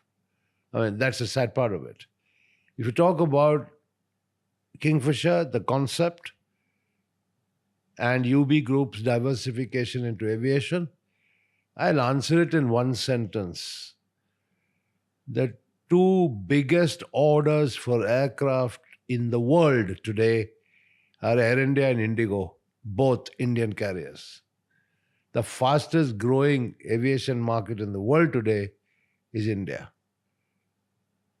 Now, if you yourself acknowledge that in 2008, Kingfisher was the largest airline with a 27% market share, had events not conspired against us, right?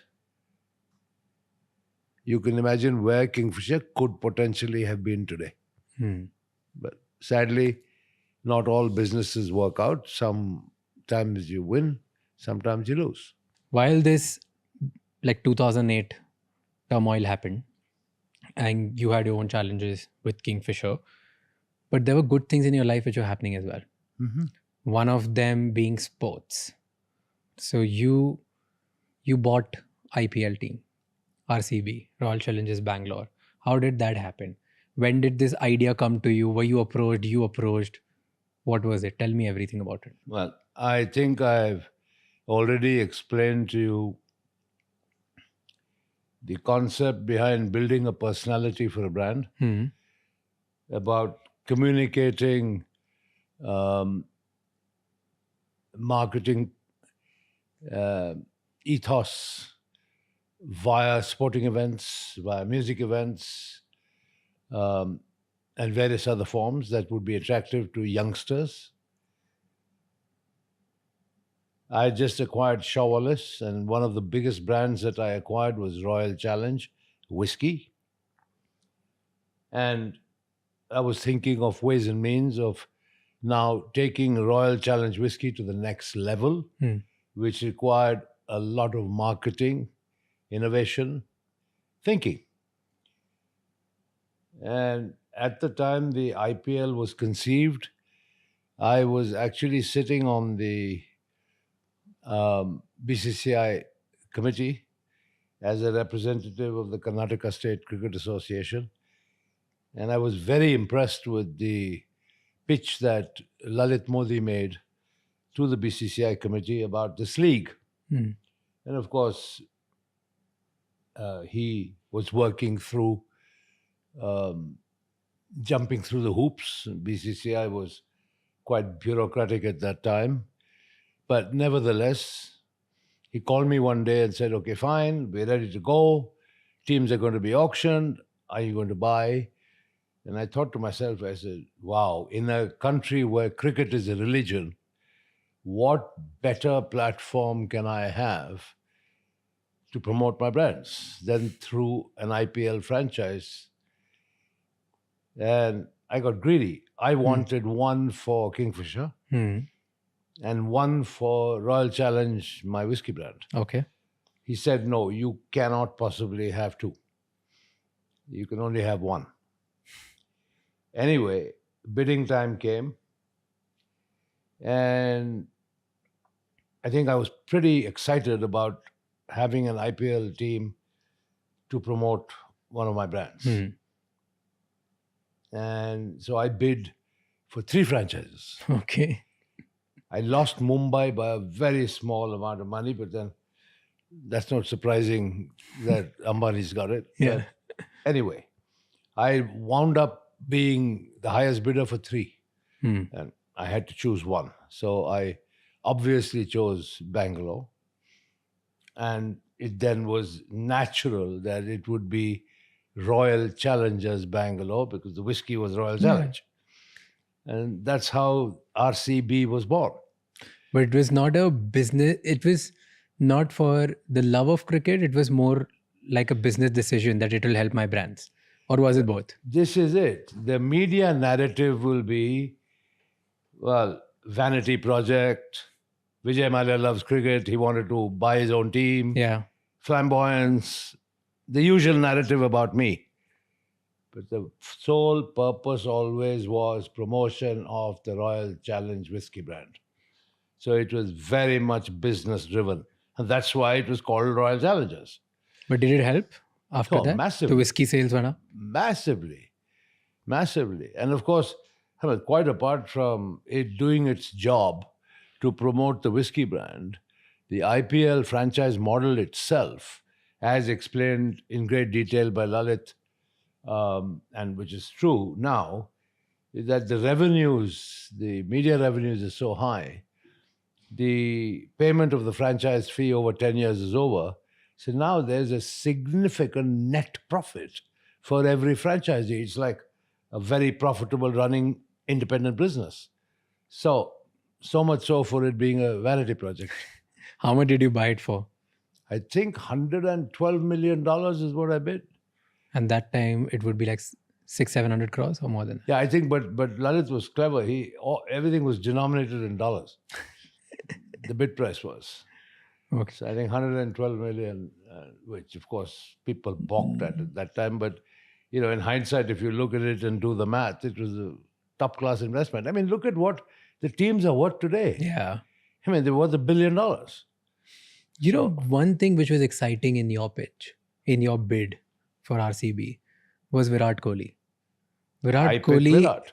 under 19, you bid for him. Yeah. And if I'm not wrong, you got it for like 20 lakhs something. Correct. Why did you pick Virat at such a young age? Well, obviously there were the young cricketers, and it was draw by lots, right? And fine, I got lucky, so I got to pick, and I immediately went for Virat. I looked just, I think, shortly before the actual selection process. They were playing the Under-19 World Cup, and I was very impressed. And so I picked him, and it's wonderful. 18 years later, he's still there. So with just his performance, or were No, you able to see absolutely. something? Yeah, he was a young kid at that time when I got him, but full of energy, great talent, and one of the greatest Indian cricketers ever. If you had the choice to pick 2 or 3 players from other teams for RCB today, who would you pick? If dreams could come true, Jasprit Bumrah. Yeah. If dreams could come true, Surya Kumar Yadav, Rishabh Pant, and KL Rahul. If I had these 4, I wouldn't need anybody else, and would definitely win the trophy. And do you think this year, even when you don't have these 4, you would The RCB win the lineup, trophy this year? the RCB lineup is pretty balanced. Top class batting lineup, a much improved bowling lineup. I haven't seen Bhuvneshwar Kumar play in RCB colours yet, but he's a top class bowler. But as a unit, I can say it's a pretty balanced unit, and now it all depends on on-field performance. This year the captain, Rajat, he's from my city. He's from my neighborhood. Oh, like he was literally like 2 houses away from my house. Rajat Patidar. So this year, even though I support Mumbai, but this year I'm still voting for RCB. Okay. And I'm like, okay, let Rajat win the trophy. Okay, but it occurs to me that RCB never winning the cup has actually worked in the RCB favor. Do you think so? in what way? In cult following. No, no. Even You though see- you guys have, the RCB has never won. You see, that is because the day RCB was conceived. We have had a comprehensive program of fan engagement. Okay. Right? We've had the IPL window is 2 months. Well, we have had activation programs stretching over all 12 months to keep the RCB fans engaged. So it is once again a clear-cut marketing strategy and fan engagement strategy, which has worked. That's why we have such extreme loyalty that win or lose, the chant of RCB is always there. Give me an example of the marketing trick you There's have. so many. I mean, you watch the activations of RCB. Longevity, right? You remember Ooh la la la le le oh? Yeah. Remember? Yeah. Ooh la la la la la, oh. Yeah. When was this conceived? You don't know. Well, let me tell you. 1996 World Cup of cricket. The Kingfisher West Indies cricket team. Now, back in 1996, I put the Kingfisher logo on the West Indies, not Indian, cricket team. Okay? And because why? The personalities of the West Indian cricketers, fun, dancing, music, their entire swagger that suited the Kingfisher brand. That was when the jingle was conceived, which lives on till today in 2025. Yeah. Wow. It was conceived before I was born. And I still remember it. So you have been king of marketing. You have done so many marketing gigs, right? Was the Formula One also a marketing stint for Kingfisher? See, I told you earlier that I've always had racing in my blood. I've always loved racing cars. I was then involved with the motorsports clubs in India. I was chairman of the Federation of Motorsports Clubs of India for many years. And the job of the Federation was basically to promote motorsports in India. Now, for anybody who is into motor racing, the absolute pinnacle of motorsport in the world is Formula One. Right? Now, what is Formula One all around? The image of Formula One, big box, glamour, seriously competitive racing divided by hundredths of a second, full of excitement, etc., etc., etc. All the attributes I have employed in different ways for my brands. And plus being a motor racing enthusiast, right? It was a dream to have a team on the F1 grid. So when the opportunity presented itself, I did it. Right? I did it. Now, I named it Force India. I could have easily named it Mallya Formula One, like Williams Formula One, for instance. Right? Why did you keep Force One? Because I wanted the Indian flag to be on the grid. I wanted the world to know that the team with roots in India of all countries was at the pinnacle of motorsport. And that is why I called it Force India. And I had the tricolor on the car. Of course, I also used the platform to advertise my brands. Yeah. Okay, including Royal Challenge, whiskey, White and Mackay, which we owned at that time, Kingfisher, then the airline. So the car, the livery of the car and all the merchandise around Formula One had a lot of our brands on it for promotional purposes. But the core reason was to put an Indian Formula One team on the grid. But you invested quite a lot of money on it, right? Sure I did. I mean, Formula One's not cheap. Do you think that was a bad decision? No, in hindsight, I wouldn't do anything different. Why not? Why not? Because you had to sell it, right? And I think a lot of accusations are for the same brand. Whose accusations about what? That you use Kingfisher money for Formula One and nobody talks about it. Nobody talks about that. Have you spoken about it before and still people don't? Never. Why should I? As I told you, I don't want to waste my time correcting the barrage of narratives coming from legacy media. But then you sold Force One. Yes, Force One became Racing Point. Yes. And You Racing sold it to Point Lawrence now Stroll, right? is Aston Martin Formula One. Yeah. Why did you sell it to Lawrence? I had to at that time because of my worldwide freezing orders and the troubles that Sahara was going through and so on and so forth. So, at the end of the day, I would have definitely kept it, but it was not to be. So fine, you move on in life. But I had 10 years of the Indian flag on the Formula One grid.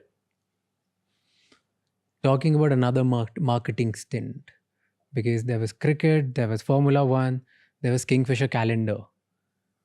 It was so highly talked about. What was the story behind Kingfisher calendar? Atul Kasbekar came to me and said, fine, there's a Pirelli calendar. Why can't we create a similar property for Kingfisher? Absolutely. And so we said, fine, we'll have the Kingfisher swimsuit calendar.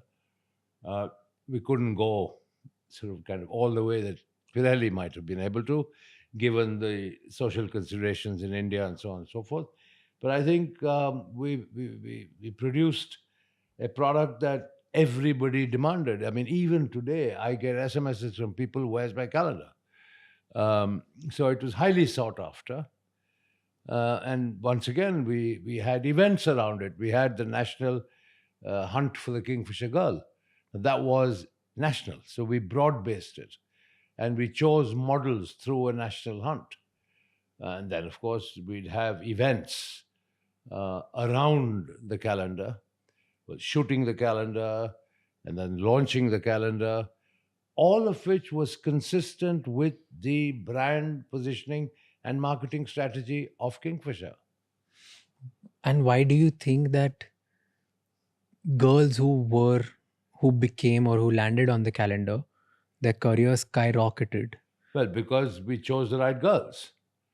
I mean, whether it was Deepika Padukone, whether it was Katrina Kaif, I mean, we had all the heroines and the stars on the calendar in their younger days. But they were not stars back then. No, They were became not, but after. we picked well. We picked the right talent. Did you also help them after the calendar, or it was just the engagement was They only till then? came with the calendar, and that was it. I did it because it was a fantastic marketing tool. Didn't bring anything to me personally, but it did wonders for the brand. The same thing with the McDowell marketing campaigns, right? Okay. Talking about fast cars, I've always been passionate about cars. Right? And I have owned good cars, but not a fleet of them. In India, I had a couple of Mercedes cars, one Rolls-Royce and one Maybach. That was it. That was all I possessed. But you have one of the largest car collections of vintage cars and stuff, Now right? we're talking about vintage cars, which is a totally different ballgame. Because of our nationwide presence on the ground, I told my people, look for vintage cars because they were hugely neglected. Many, many cars went to India in the 20s and 30s. The Maharajas in India were probably the biggest customers for famous cars such as Rolls-Royce. But these cars were in a state of ruin.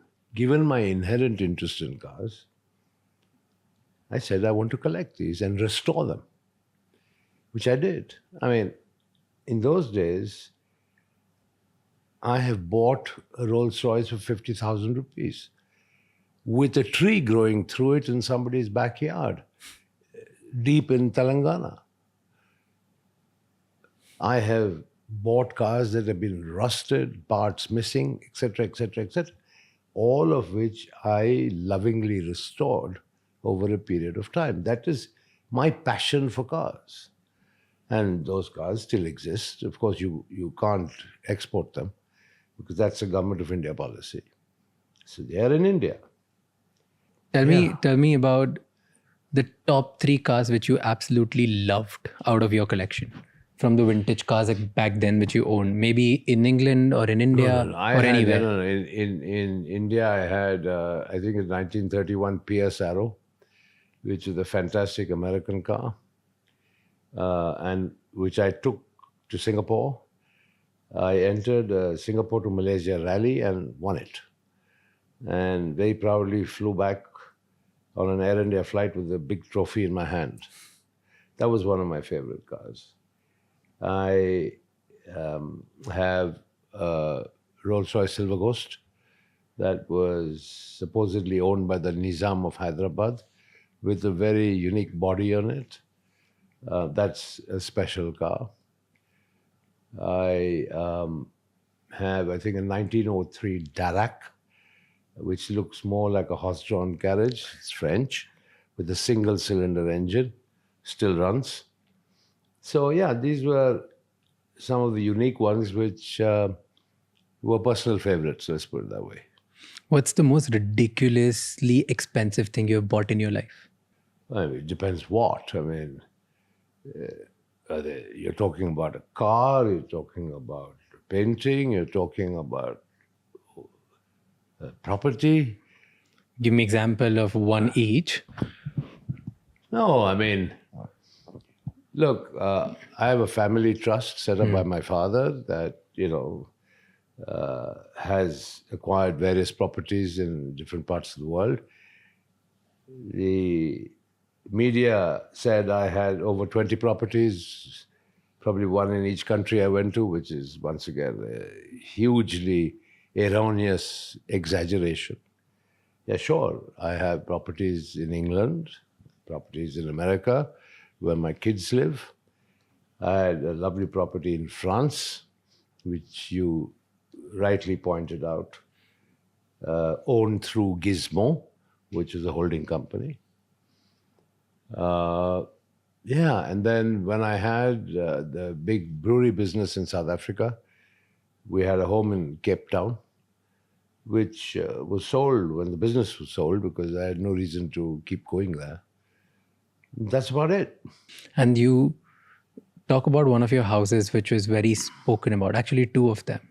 Yeah. One is that big bungalow, which is in India at the Kingfisher That's in Tower. Bangalore. Bangalore. It What was the started, intent? It started off as a joke. Okay. What story behind the it? brewery house, which is the bungalow, was on that piece of land for over 100 years. That's where I grew up. In that bungalow? Yeah, that's where my father lived. And so when these developers came and asked me that land should be developed and that it would be very beneficial for the company and that there was a huge profit potential, I said, I should put the company first and unlock the value and the potential rather than be selfish and say, no, I'm not moving.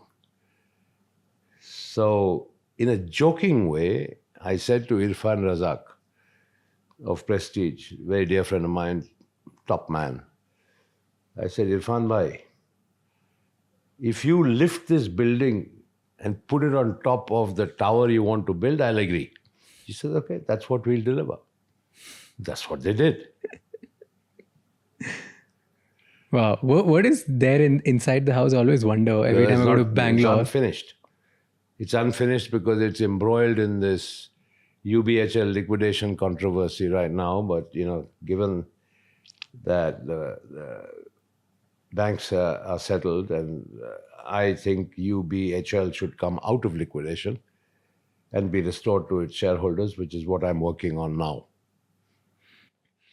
Was this also a reason why, because you marketed so well and you marketed at the place or with the tools, which were very, very public in nature, very loud in nature, there was a line which I read in a newspaper which said, you are a showman and your father was a businessman.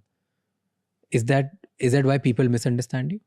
Because of the nature of your... My father was a businessman, and I really am not concerned about being referred to as a showman, because the showman created the world's largest alcoholic beverage company, which my father as a businessman would have loved to see. Do you think your father, if he was here with you, things would have been different for you? You would not land in this? Absolutely not. Absolutely not. I mean, if you see what I've been through, it's illogical. It is a sustained campaign and a sustained attack on the government's favorite poster boy. Right? Now, whether my dad was around or not would not change anything. What has been attempted and what is being done. Till now, the government officially recognizing and admitting that 14,100 crores has been recovered. Okay, let's go to a point where, when we were talking about earlier, about the Kingfisher turmoil, you said you went to the FM back then, which was Pranav Mukherjee, sir. what happened after that meeting? He said that banks will support you. Yeah. Is that the reason why a government bank supported you? This was not one government bank, it was a group of about 15 or 16 government banks. Kingfisher Airlines never borrowed any money from State Bank of India. Just to set the record straight. Okay. State Bank of India was a lender to Deccan. When Kingfisher and Deccan merged, State Bank of India became a lender to Kingfisher Airlines. But it started with Deccan. So like that, there were a group of banks from whom Kingfisher had borrowed money, a group of banks from whom Deccan had borrowed money, and then they got combined into one entity when Deccan and Kingfisher merged. Right. Yes, there were times when the sort of support from the finance minister at that time meant that, when I presented to various banks, including State Bank, that, the airline needed money, they would recognize our financial needs, appraise them correctly through State Bank of India capital markets, and then sanction loans, even though the credit worthiness of Kingfisher Airlines may have been short of norms. To that extent, I'm grateful, yes. But then, I did my bit as well. I put in 3,000 crores of UB Group's money into Kingfisher Airlines. You're talking to me about allegations of siphoning. You're talking to me about allegations of misusing Kingfisher Airline funds for my lifestyle for Formula One. Nobody ever talks about the 3,000 crores I infused in cash into Kingfisher Airlines to keep it afloat. My good friend and, probably the most successful lady entrepreneur I've known, she's like a sister to me, Kiran Mazumdar, has often said publicly that Vijay put everything on the line for Kingfisher. I did. But that's not appreciated. That is not appreciated. That's sad. But let the narrative be what it is. See, you put everything you had into reviving Kingfisher Airlines because you believed in the vision. Yeah. Right? But at the time when you asked loans, the company was not doing that great. Correct. Right? So you still got loan from the consortium of 17 banks. Correct. The reason was they believed in your vision, or the reason that they were influenced by the government to give you the loan? Yeah. They believed in the vision. They did their own appraisals, right? And please never forget, I gave my personal guarantee. And United Breweries Holdings Limited also gave its personal guarantee. If anybody had, bad intentions, if anybody had intentions to divert money, siphon money, steal money, would anybody put themselves on a line with a personal guarantee? Think about it. So all this narrative of चोर कभी अपना personal guarantee देता है क्या?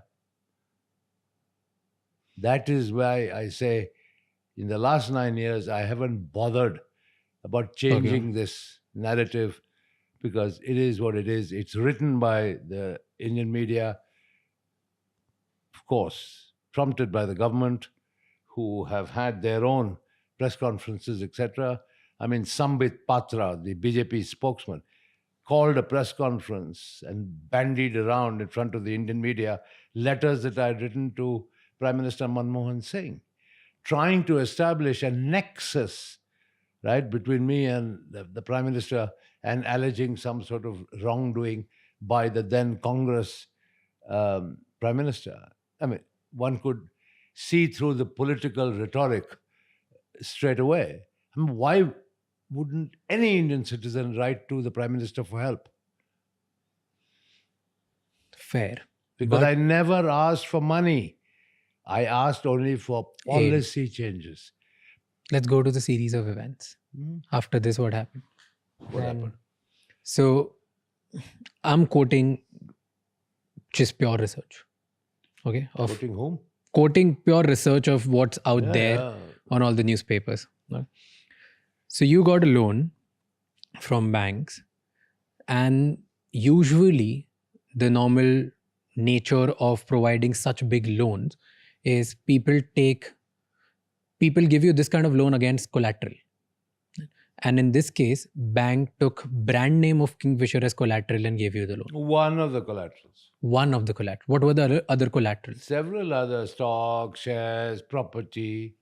So stocks and shares. Shares, property. And stock and shares, which is again quoted, at that time were at the price of 38, 39. But banks got it at 68, 69. You're talking about Kingfisher Airlines shares. Yeah.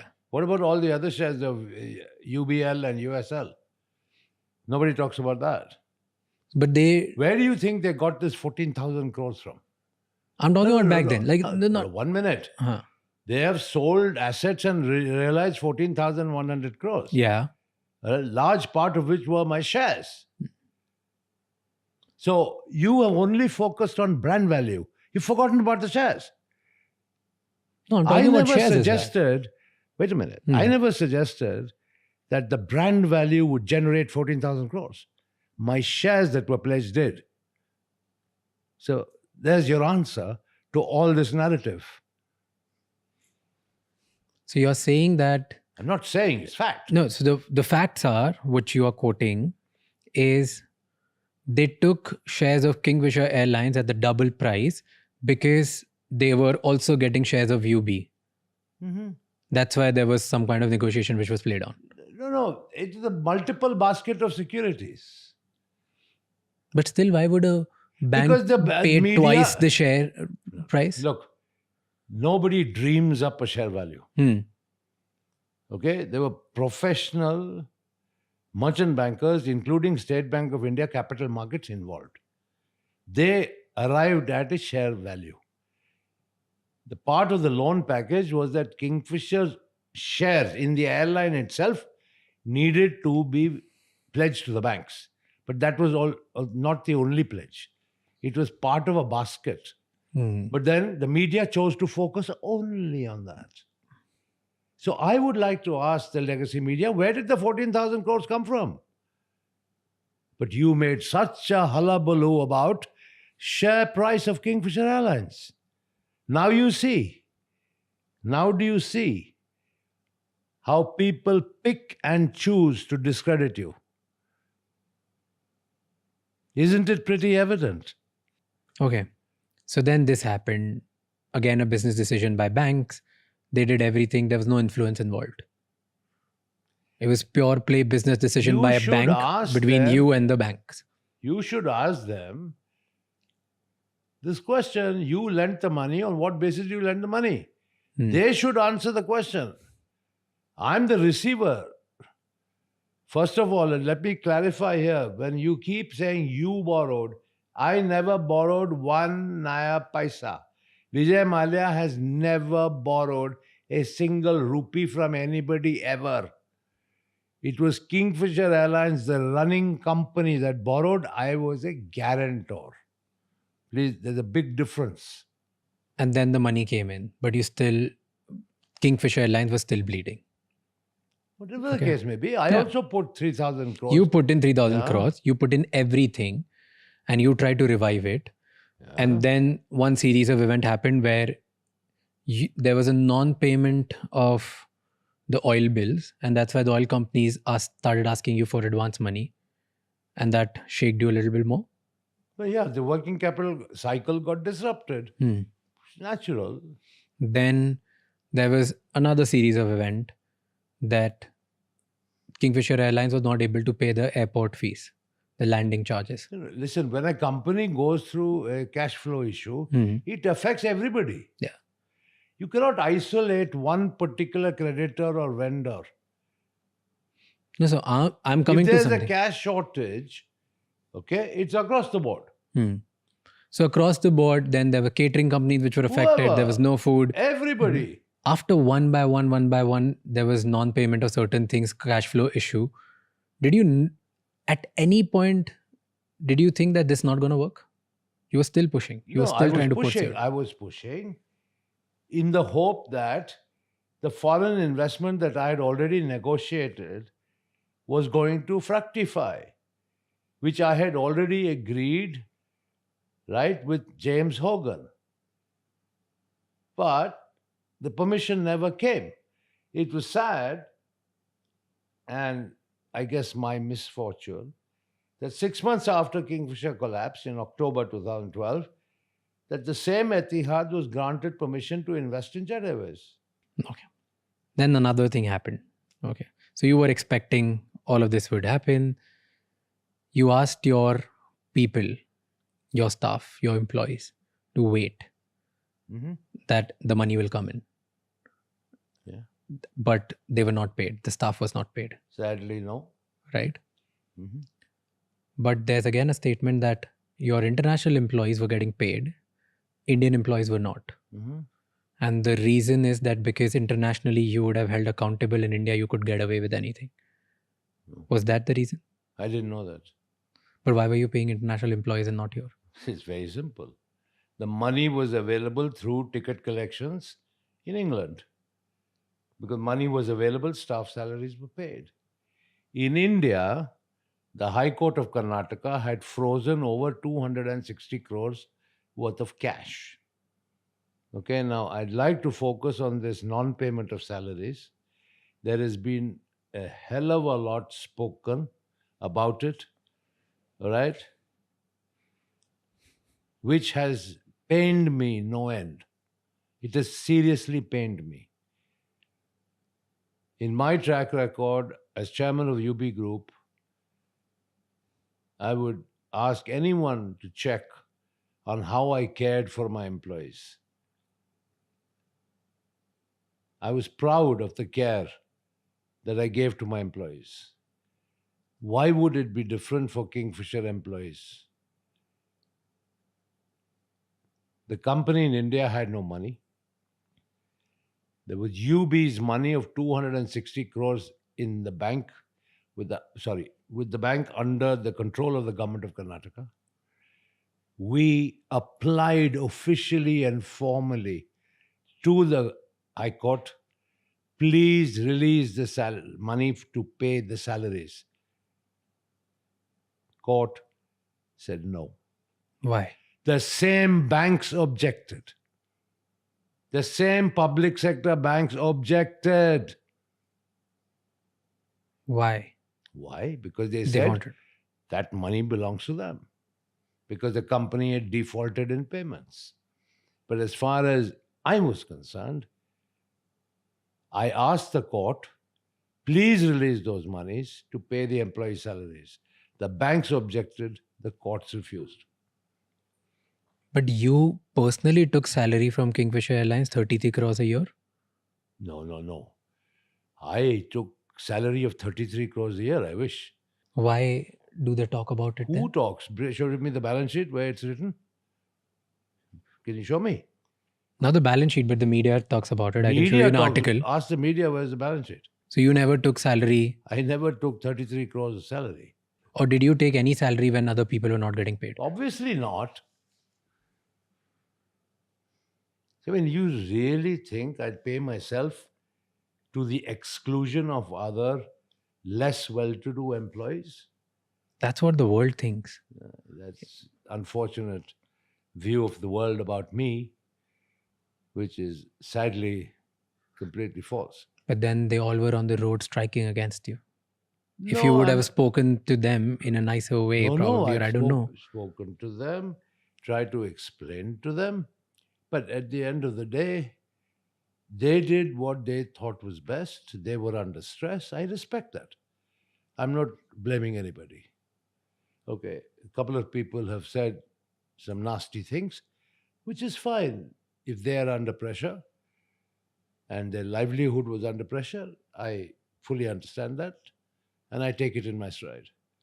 But the fact, any suggestion that I willfully did not pay or that I ignored them and enriched myself in the process is completely false. While all of this was happening, something really tragic happened. One of your employees' wife committed a suicide because they were not able to pay themselves. Were you aware of that? I became aware of that, and upon investigation, um, that was the culmination of a long-standing dispute, marital dispute. It was convenient to blame it on Kingfisher Airlines and non-payment of salaries. Once again, when people are under stress and under unpleasant circumstances, I don't want to comment on it in an unsavory way. It would not be right on my part. I mean, my sympathies are with the family that lost one of their kin.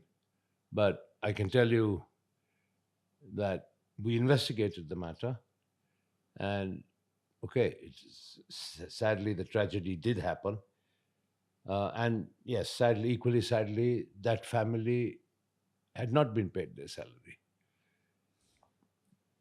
If you'd like to blame it on me, fine, I'll take the blame. As I said, I'm not afraid of taking blame where blame is due.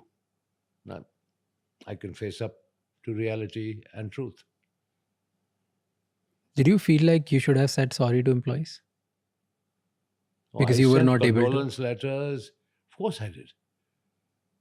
Yeah, but I didn't copy the media. I wrote a letter of condolence, but I didn't copy the media. Here's what pissed people off. That in your private life, you were enjoying. Yeah. You were buying the Tipu Sultan sword. You were buying cars in the UK. The value of a Tipu Sultan sword would not have paid salaries. The two Mercedes-Benz cars, the figment of people's imagination, would not have paid the salaries. And if your suggestion is that I should have laid low in some artificial way, forget the employees, forget the shareholders of all the other businesses, United Spirits, United Breweries, MCF, everybody. Really. That would have been very fair, isn't it?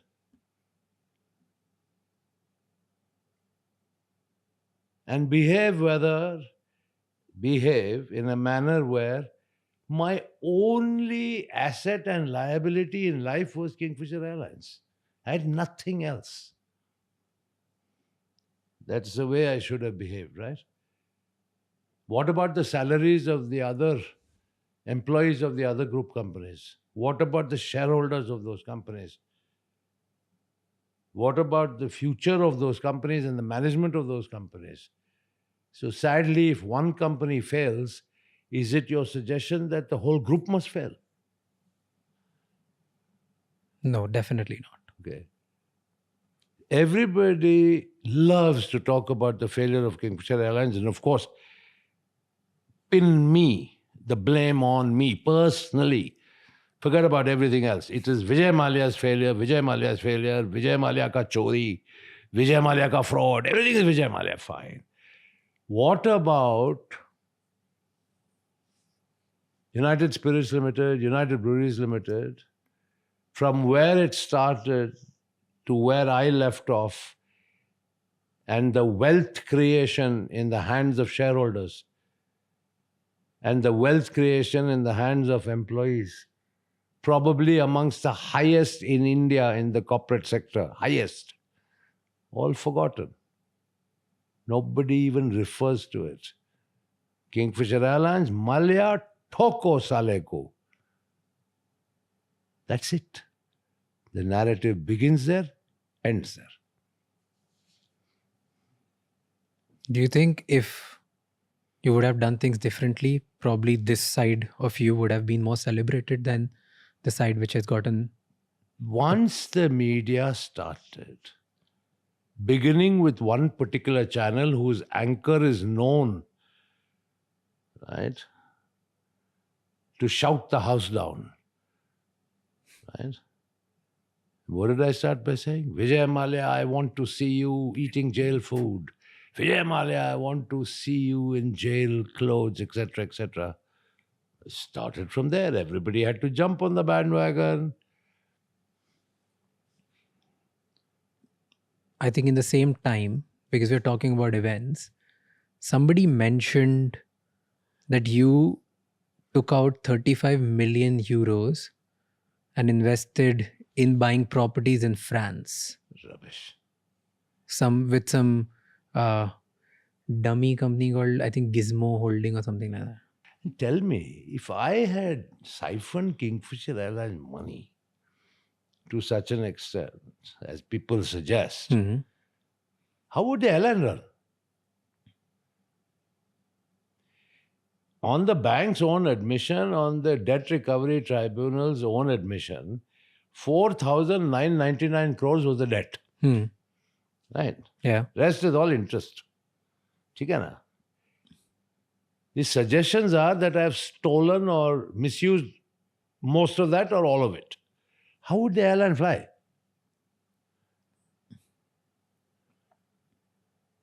If all the money borrowed from the banks Vijay Mallya pocketed, how would the airline fly?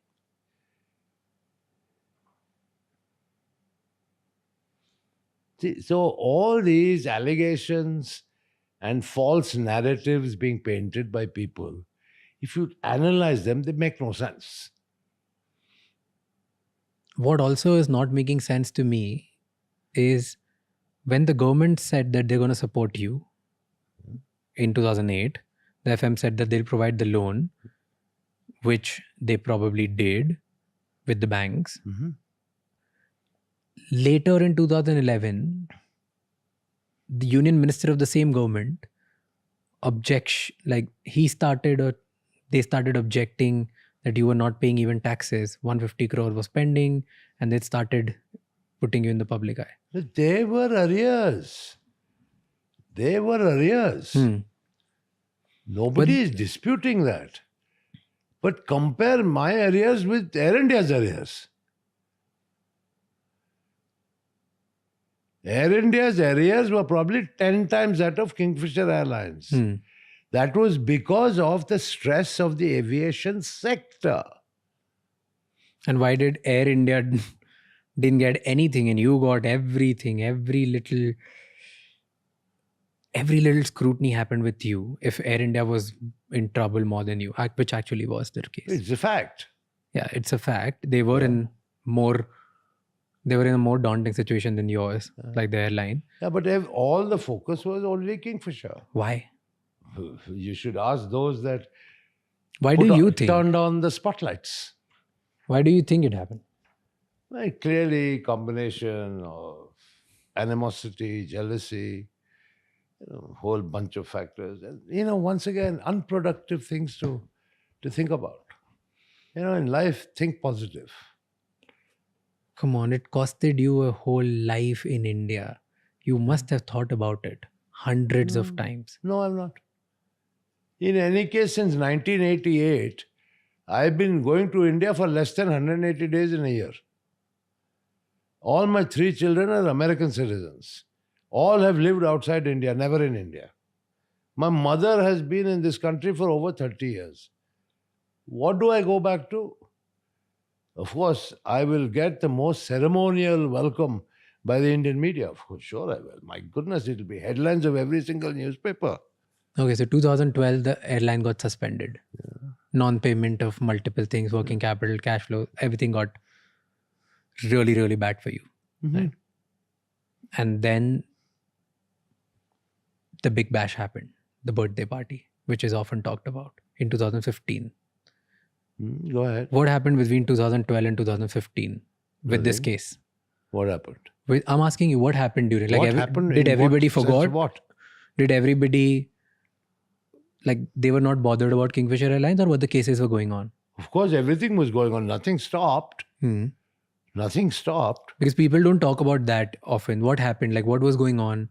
Nothing was going on. That's when the willful defaulter and all that. You know what the willful defaulter is all about, right? Tell me what is The about. banks call a willful defaulter of somebody who has the money but won't pay. Yeah. That's called a willful defaulter. Yeah. Right. I made 4 settlement offers to the banks. Between 2012 to 2015? Yes. Which they refused to accept. That nobody knows. What was the settlement that you were offering? So many settlement offers, including before the court. Right? So it was always the intention to settle. I flew through Hyderabad and met the chairperson of the State Bank of India at their training academy in Hyderabad and offered a settlement. It was always my intention to settle. Never did I say I'm not going to pay. And why do you think they didn't accept it? They wanted 14,100 crores. That's why they didn't accept it then. They didn't want your 5,000 crore because they were expecting it to go up. Like the sale of your assets will be much higher than... Whatever. Is that? Yeah. Had they accepted my offers, they would have got 5,000 crores. Today they've got 14,100 crores. But is there any proof do you have where you offered them settlement and they didn't accept from Take 2012 out to the records 2015? of the Supreme Court of India. The proof. What better proof than the records of the Supreme Court of India? Public documents.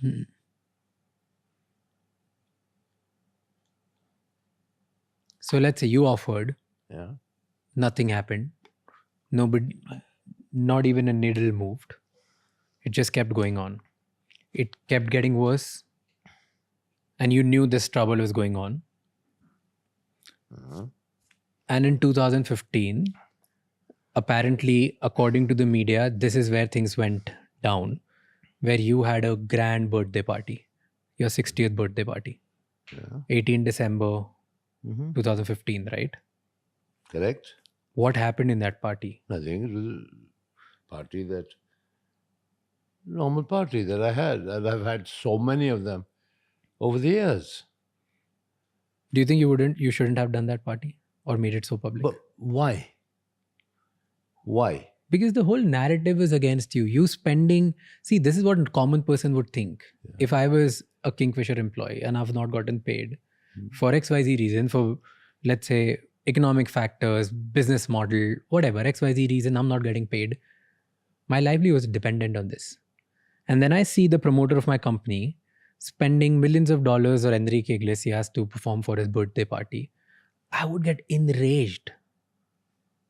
I want to, as an employee at that point, if I've not gotten paid, I don't understand that there are 50 businesses that you have built. I understand only one thing, that the promoter of my company is enjoying on my expense. I would agree with everything that you said, except your last, at my expense.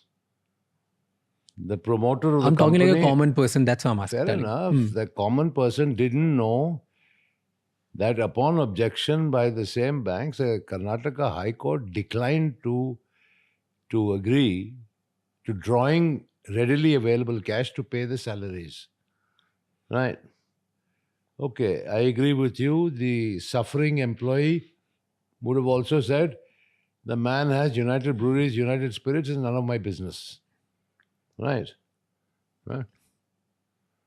So I could have been a thorough hypocrite. I could have come here to London and had my party and nobody would have even known. Right? Yeah. Would that have solved the problem? No. Okay. But you So, didn't do that. You did the public party in India. It's not public. Sorry. It was by invitation. But of course, everything that I do is covered by the Yes. media. And I paid for it myself. Kingfisher Airlines was in no position to pay. I paid for it myself. Maybe in hindsight now, okay, and we're talking about December 2015 against an airline that shut in 2012. If you're talking about my birthday party in December 18, 2012, you probably have a more significant point. But 3 years later, in December 2015, okay, a milestone 60th birthday, right? Still being held against me with such venom, I don't quite get it. But okay, maybe it was a mistake. I should have probably come here to London and had my party and nobody would have known. But once again, because I was transparent and lived my life pretty transparently as I always did, the media latched onto it and bashed me for it. Fine. So everything in the last 10 or 15 minutes, maybe more, that you are questioning me on are Indian media generated comments and narratives. None of these are facts. But are you not apologetic about what happened? Apologetic. What do I apologize for? For only to the only for the employees of that business, for no one else. After putting 3,000 crores of my own money into the business, I need to apologize. You've been wronged, but so have your employees of Kingfisher. What would you say to them who lost their jobs, who still hold angst against you? If you were directly just talking to them and not me, what would you tell them? I would say I'm deeply sorry for what happened to them. I would say I'm deeply sorry that some of them didn't get paid their salaries. I have no excuses to offer. I take full responsibility. But for those who care to listen, there was money lying in deposit with the Karnataka High Court. I specifically applied to court to pay the salaries of Kingfisher Airlines staff. The banks objected and the court refused the permission. There was really nothing I could do beyond that. And what would you tell those employees who are still questioning that, hey, we were in trouble and you tried everything to get that money from the court, but it didn't help? Then why did you go out and party like a king on your 60th birthday when we were suffering? We need to look at the timeline here. Kingfisher Airlines shut down in 2012. My 60th birthday was in December 2015. Right? There was nothing I could do in the interim to find money to pay the staff in particular, because any money that could have been infused theoretically would have been taken by the banks because all the assets were frozen. Did your legal advise you not to pay? Absolutely not. I told my legal advisors to find every single avenue to pay. And it didn't work. They couldn't find a way. But ultimately, because of the freezing, all the money was lying under the control of the court, so we couldn't touch the money. And every penny that you would have infused just for their intention to pay your employees would have still gotten frozen. You see, the court order did not differentiate between employees and general corporate purposes. Mm-hmm. Any money in the account of the airline was frozen. Frozen by the banks, frozen by tax department, frozen by service tax. Everything was frozen. The chunk of available cash was with the court, and that was actually cash of UBHL, not Kingfisher Airlines cash, of United Breweries Holdings Limited, one of the co-guarantors. UBHL said, we want to pay Kingfisher Airlines staff salaries. Please allow us. The banks objected, and the court did not give permission. That is fact. I would feel very sad if somebody said I had no intention to pay or that I ignored to make the efforts. I made every single effort I could. Do you ever feel sorry that you couldn't do anything to give money to the employees? Obviously, but are you suggesting that I'm not sorry for what happened to Kingfisher and the collateral damage that was caused to everybody? I'm asking you, are you? I said I was very sad about the fact that You were sad, but were you failed. sorry about it? Sorry. I apologize publicly to everyone for the failure of Kingfisher Airlines. Till today, I'm willing to apologize. I did my very best. I tried very, very hard. I put in my money, blood, sweat, and tears. It didn't work. Sadly, it didn't work. I'm very sorry. At the end of the day, frankly, It's what I think of myself when I look at myself in the mirror in the morning. Have you done good or have you not done good? Are you a success or are you a failure? What is the answer? I'm a big failure according to Indians. Fine, I'm a big failure. But when I look at myself in the mirror, I don't see failure. But does it bother you? Who created 1.75 lakh crore of market cap in the alcoholic business? Who created it? Even after creating such a behemoth, people think you're a failed business owner. Fair enough. So let Does them it think. bother you? And who made Kingfisher Airlines so public? Who made it? Damania Airways started and failed. East-West Airlines started and failed. Right? Jet Airways eventually failed. Right? Modi Luft started and failed. Right? Paramount started and failed. You read about them? Only Kingfisher and Mallya.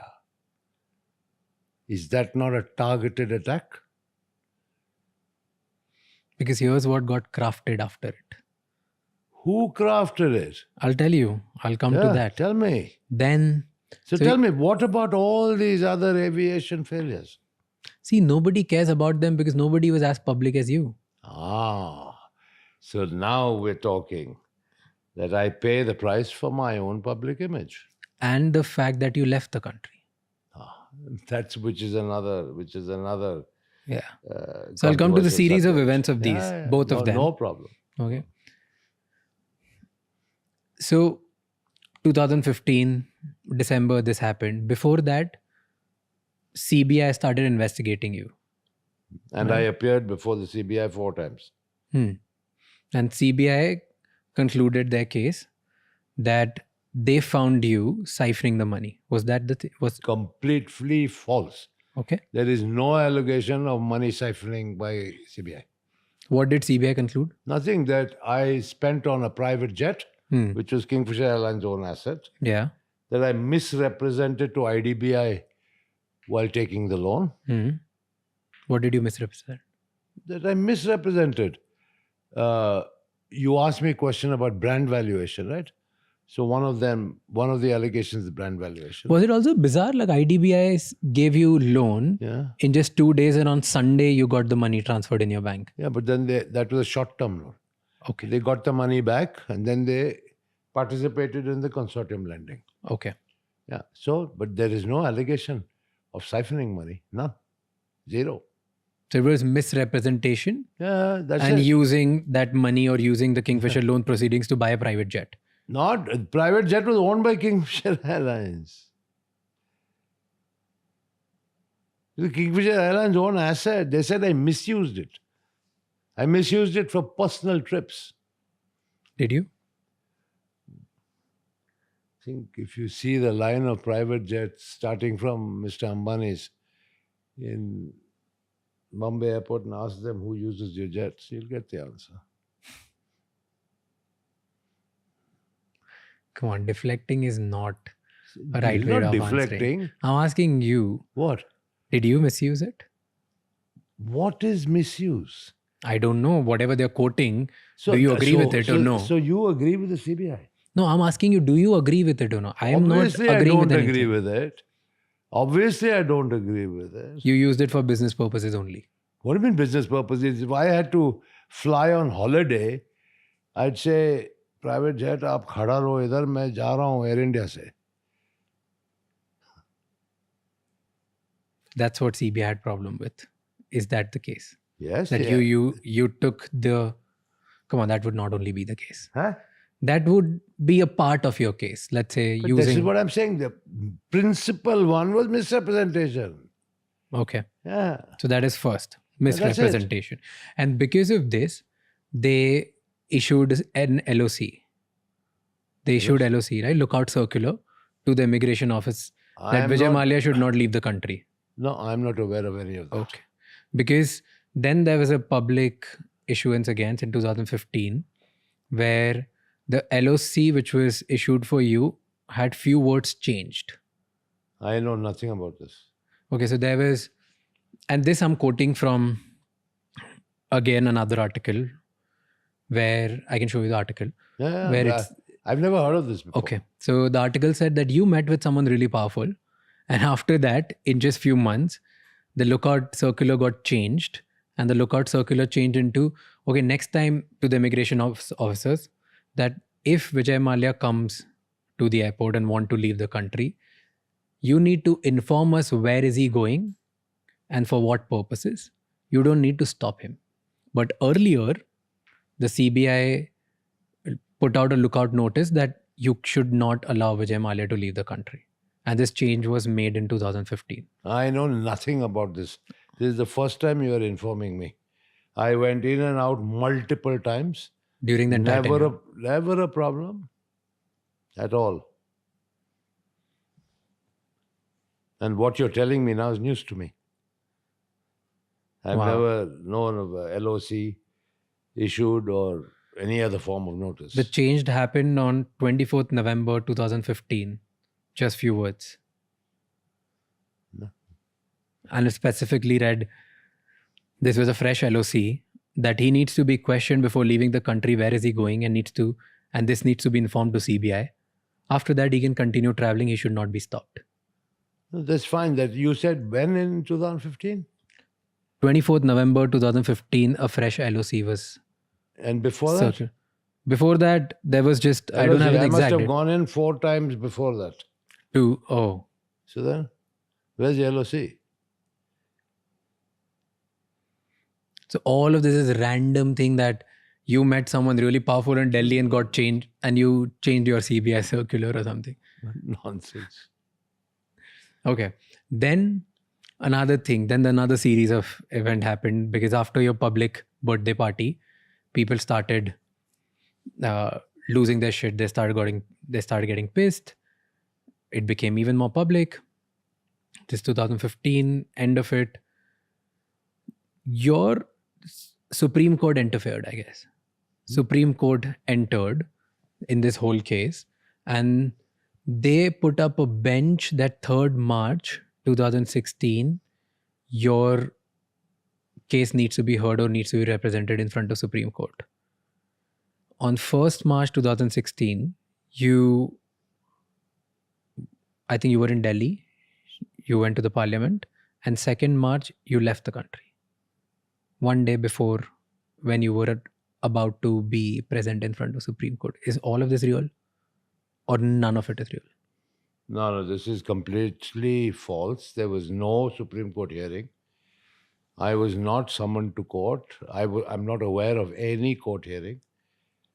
I told the finance minister, Arun Jaitley, before leaving for the airport.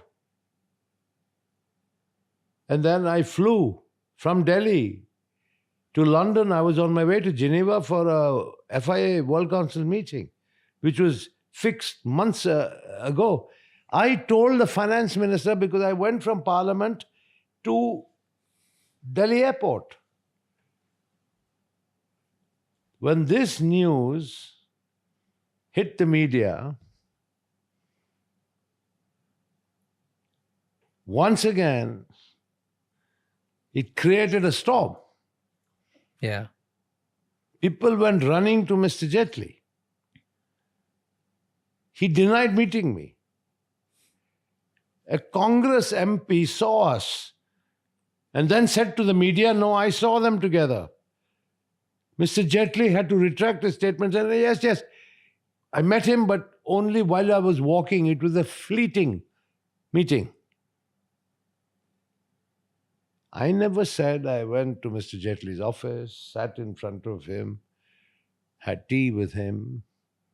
All I said is I told the finance minister while leaving, I'm going to London, I have to go to Geneva for a meeting, I'll be back. Please tell the banks to sit across the table and settle with me. How long does this take, this one sentence? A minute or two. चलते चलते बात हो सकती है ना? हाँ. मैं थोड़ी ना कहा कि मैं कुर्सी और मेज के सामने बैठ के डिस्कशन कर रहा था. But you see the way He denied it. Then when the Congress MP pointed out his mistake that he saw us, he quickly changed. This is the problem with the media, particularly where I am concerned. They conjure up stuff, they blow things well out of proportion. Well, okay, if it's good for their business, let them continue doing it. So all of this is nuisance that on 2nd of March, you left Delhi airport for London in a Jet Airways flight 9W122 from T3 with 55 big suitcases. And somebody says 27, somebody says 55. I mean, different newspapers, different stuff. What difference does it make? They say LOC, then they say no LOC. Then I tell the finance minister I'm going. Then he says no. Then he said no, he had a fleeting meeting with me. And all this 15, 18 suitcases, complete and utter rubbish. So your intention was never to leave the country. Look, please understand this whole narrative of bhagya, bhagoda. Because this is where it starts. Yeah. This is coming from people who don't know their facts. Tell us the facts. I came to England in 1988. I got my indefinite leave to remain, ILR, in 1992. For 32 years, I have been a permanent resident of the UK. Allowed only to spend 180 days in India because I have preserved my non-resident status since 1988. All right. That is why I used to go back and forth so often. All right. So I came. I was attending a scheduled meeting in Geneva, like I told you. What happened? The loudest anchor in the television industry started. All the media piled on. Huge hangama. How did Vijay Mallya leave? How did he leave? Like any normal person on a Jet Airways flight. That too after telling the finance minister that I'm going. Driving from Parliament House to the airport.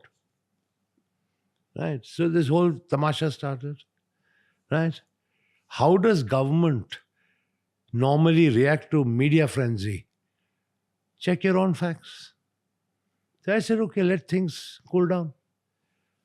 On top of that, I was negotiating with my foreign collaborators to sell certain shares so that I could pay the banks.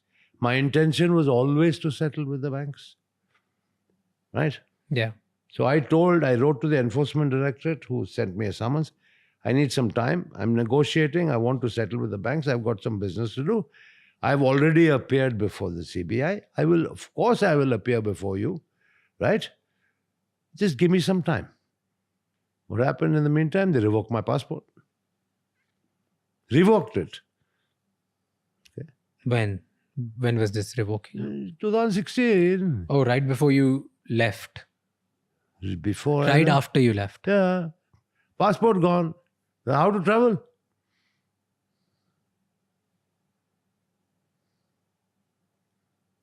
So you got stuck because they revoked your passport. Then- Your intention was to come back to country. Many things may have been different, no? But your intention was But always without a passport, where do you go? nowhere. Oh, correct. Because you were a British citizen, Not citizen, permanent resident. permanent resident. I kept my Indian passport because I was a member of parliament, Okay. which I could not be a member of parliament had I not been an Indian citizen.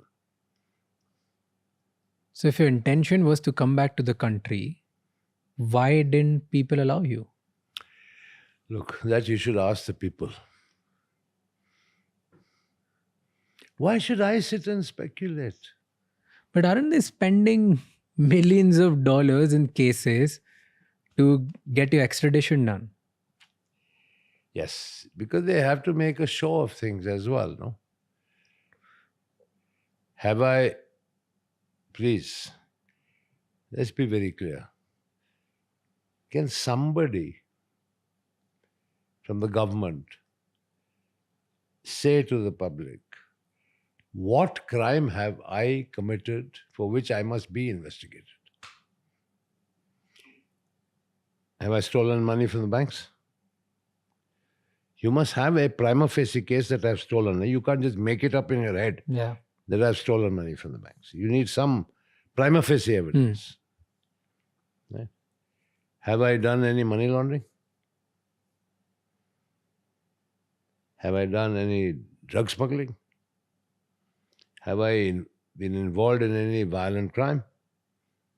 What is the allegation against Vijay Mallya?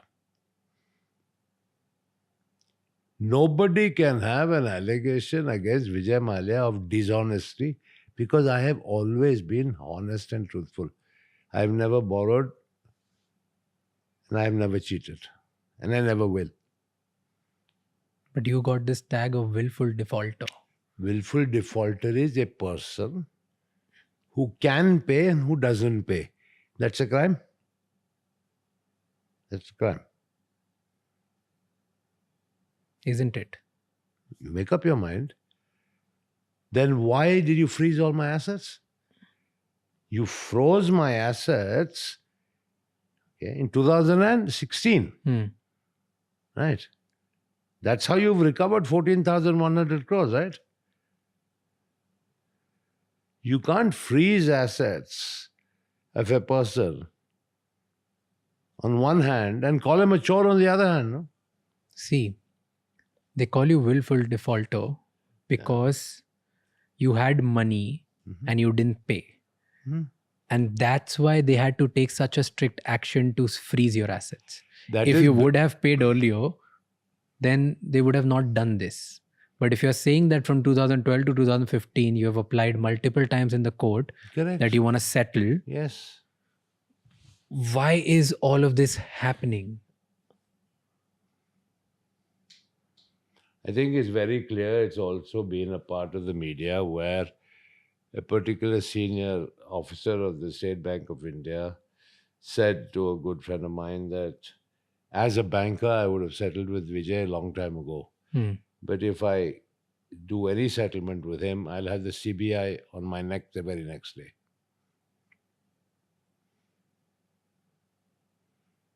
And why do you think CBI has to do all of these things? Because technically banks, you're saying banks want 14,000 crores. Isn't the CBI called a caged parrot? But then banks ultimately want 14,000 crore. So they don't want anything to happen. Why would bank want to settle you? Who knows? If you go to the banks today, they may tell you, I owe even more money. Tell me real numbers.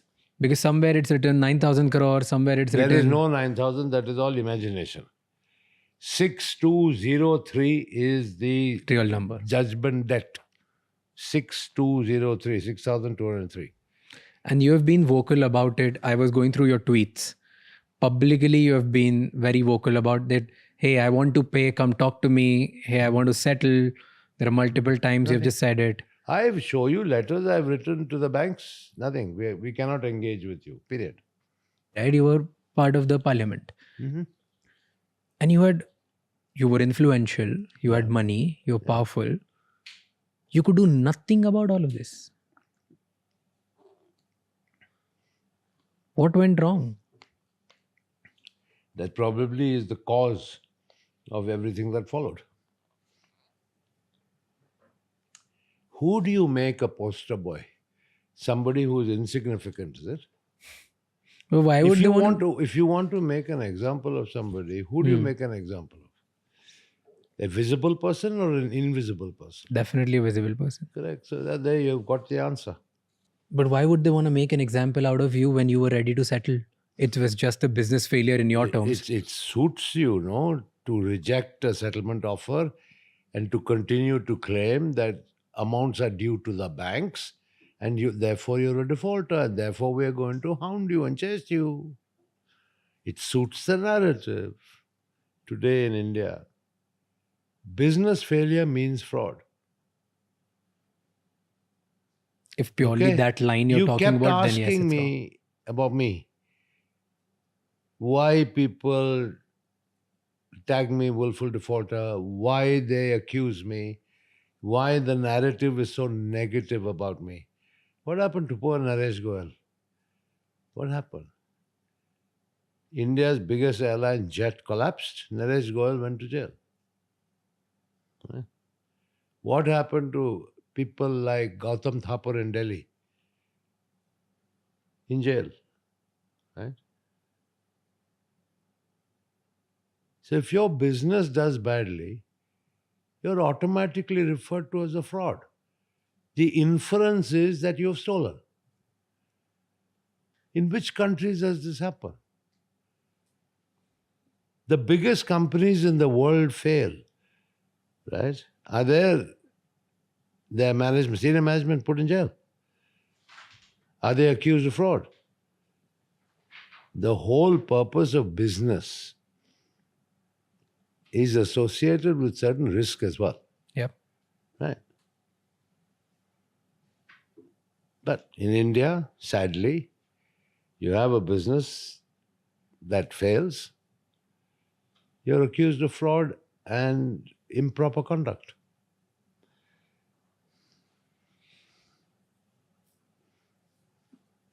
And people say, and the government and the agencies, that your fraud or people whose businesses have failed are fraud because they've taken money from the banks, which is a common taxpayers' money, which is common people's money. So if you take common people's money and you're not able to repay it, then you're considered wrong. But if in your case, if they have actually recovered more than 2.5x of it, or probably somewhere around that number, why are they still behind you? Because, as I said, have you ever heard of any bank not rendering an account to a borrower or a guarantor? Despite 15 reminders, the same banks have not given me a statement of account. Not one. Have you ever heard of such conduct anywhere in the world? For the first time, it is through the statement in Parliament of the Finance Minister and the printed report of the Ministry of Finance that they have shown 14,100 crores recovered from me. The government have. The banks have not rendered a statement of account. That is why I have gone to the Karnataka High Court, asking the court to direct the banks to give me a statement of account. That is the pitiful state of affairs. Now let me explain things to you in a summary fashion. In this entire debt of Kingfisher Airlines and the recovery, you have the recovery officer of the Debt Recovery Tribunal. Yeah. The Debt Recovery Tribunal is the one that gave the certificate of debt. They have recovery officers whose job it is to recover against that recovery certificate and inform the tribunal about how much has been recovered. Because when the full amount is recovered, the Debt Recovery Tribunal will issue a discharge certificate that your debt is paid. Second is because the second guarantor, United Breweries Holdings Limited, is in liquidation. It is in the control of the official liquidator. The official liquidator is also obliged to give an account to the court, right, on the liquidation, which includes being a co-guarantor of the Kingfisher Airlines debt. Right? Both these have stated in court, in judicial proceedings, that the banks have been fully paid. Yet the banks have not submitted a statement of account. I have had to go to the Karnataka High Court pleading with them to please direct the banks to submit a statement of account. And of course, the official liquidator and the recovery officer as well. This is the conduct of those banks. And you're asking me questions about why they didn't do this and why they didn't do that. Does it happen with other entrepreneurs as well? Well, I'd be shocked if it did. I've never heard of anything like this. Do you think the Indian system gets rigged against the entrepreneurs or the business owners who get too powerful after a point? It's certainly riggable. Because in your case, this is what happened, right? In my case, all the facts are there for everyone to see. Then, sir, Simple. what's the future? Like, what's going to happen now? What's happening? In your story, what you're telling is completely different than anything and everything that any Indian person out there who will do little research about you would find. It's completely different than what you're telling. But if you do research on me, what are you going to find?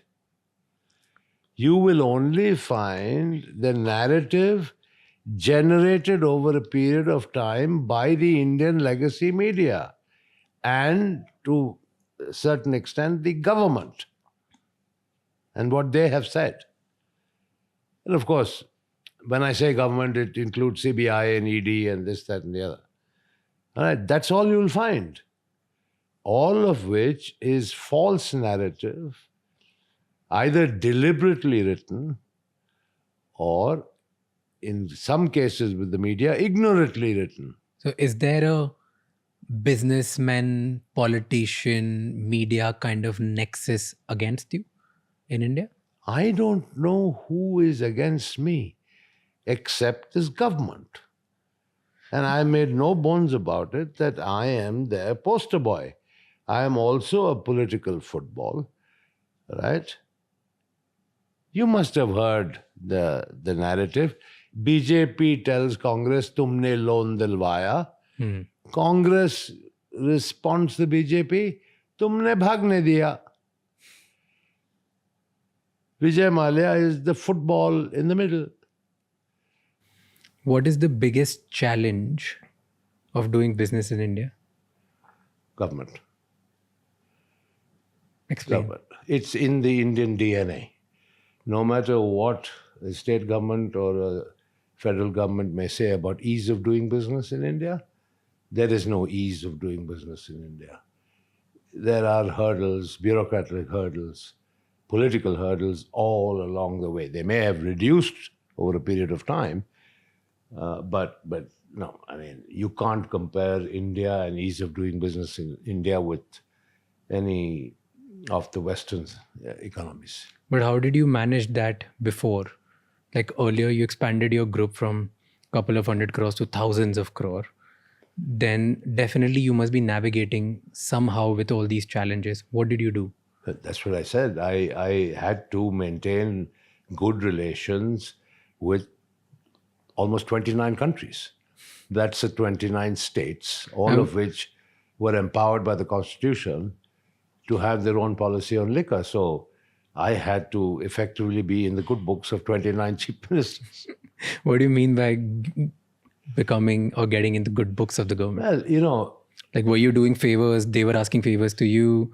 Was there... Look, let me tell you, when elections were announced, I would desperately want to take a holiday outside India. Why? Because I didn't want to be accessible. The politicians always felt that, you know, the liquor business was the cash cow that would meet their electoral aspirations. And, you know, sometimes these aspirations were completely unreasonable and impractical. But no, I mean, look, dealing with government doesn't mean underhand exchange of money. Okay, it definitely doesn't. I mean, whoever said that, you know, I can buy my way through X, Y, or Z is wrong.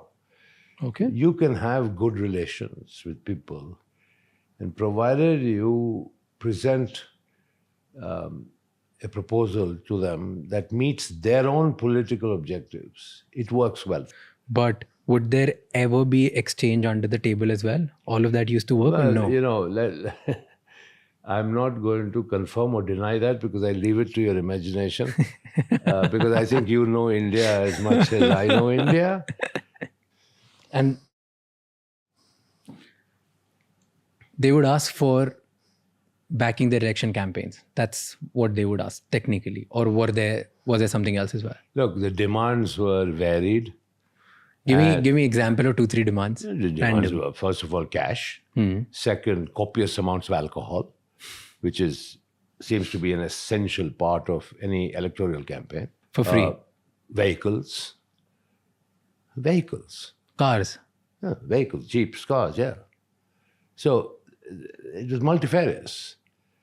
But the easiest for me was to disburse alcohol, which is, at the end of the day, I was in a privileged position heading India's largest alcohol company.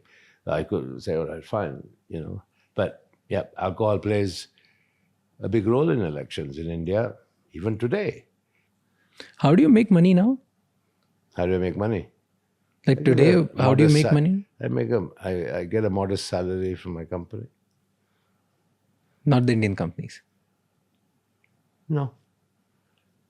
So do you own anything here? There are companies here or in other countries? Of course.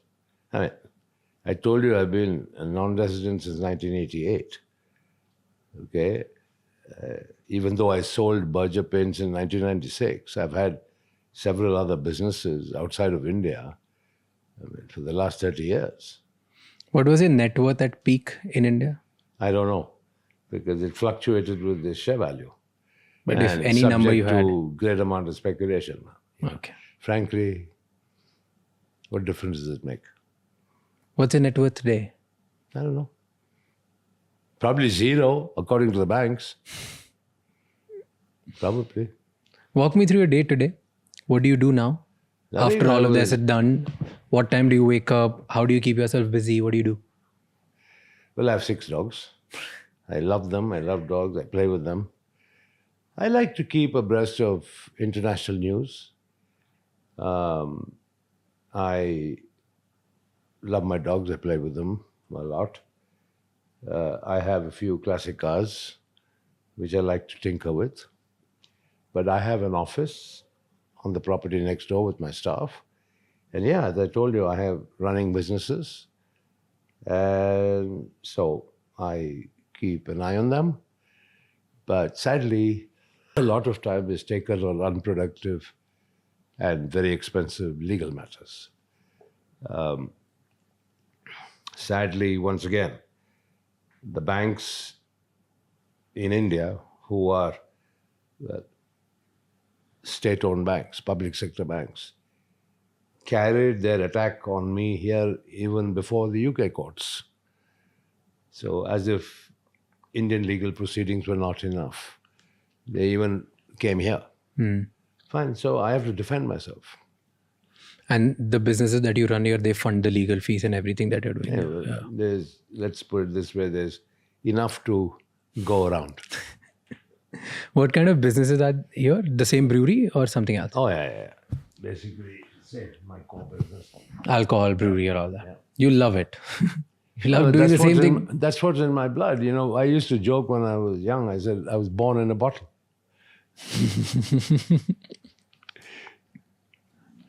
Well, do you feel restricted now? Because you just use word, I was born in a bottle. Do you feel that you have been caged in a bottle again with all these legal matters? Because you don't have a passport. You're a free bird flying around all over the world. Yeah. So now you're stuck here. That freedom went in 2016 when the Indian government revoked my passport.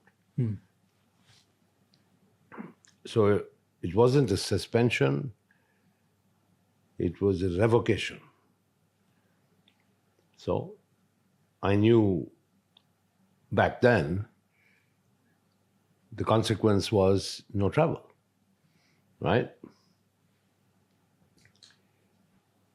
So for a guy who used to be on a plane 3-4 times a week, flying around the world, to be in one country for 9 long years, certainly a game changer. It must be. But it's not a matter of life and death.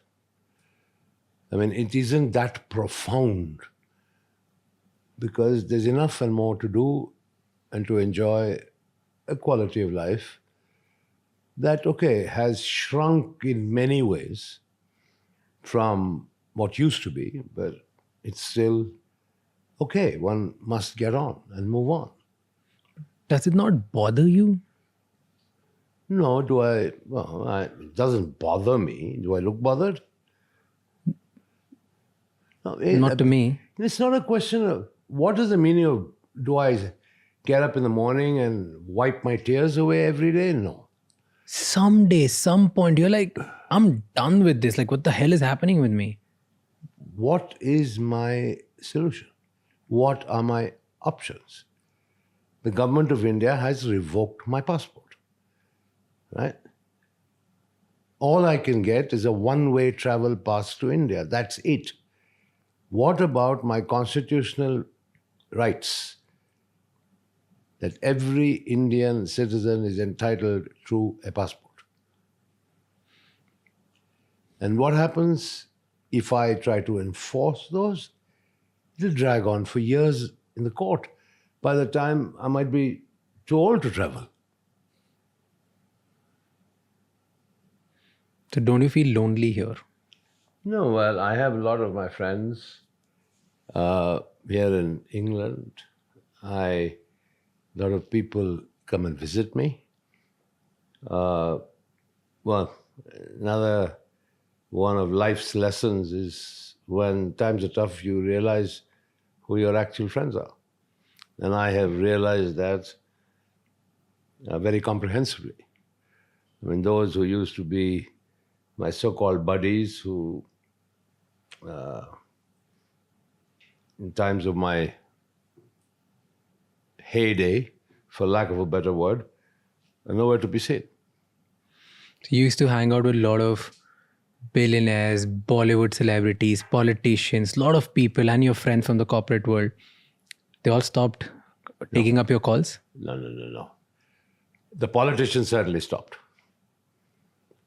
And I think as one of the many politicians explained to me, quite truthfully, which I respect, he said, if we are seen to be associated with you, this government will come after us. Because I think in the political world, I think it's pretty well known and more importantly, pretty obvious that this government is after me. So they want to protect themselves. As far as corporate titans are concerned, I mean, Kiran Mazumdar, bless her soul, she's like my sister, makes it a point to be in constant touch, comes to England, we always have a meal together. And like that, there are a few other good friends who keep in touch, but otherwise, no. Certainly not as frequently as I would have been in touch with them or seen them when I was in India and all these troubles hadn't started. Talk about Kiran Mazumdar Shah. She publicly talks about you and how close you were, like since childhood you were friends. And she talks about your generosity, your optimism.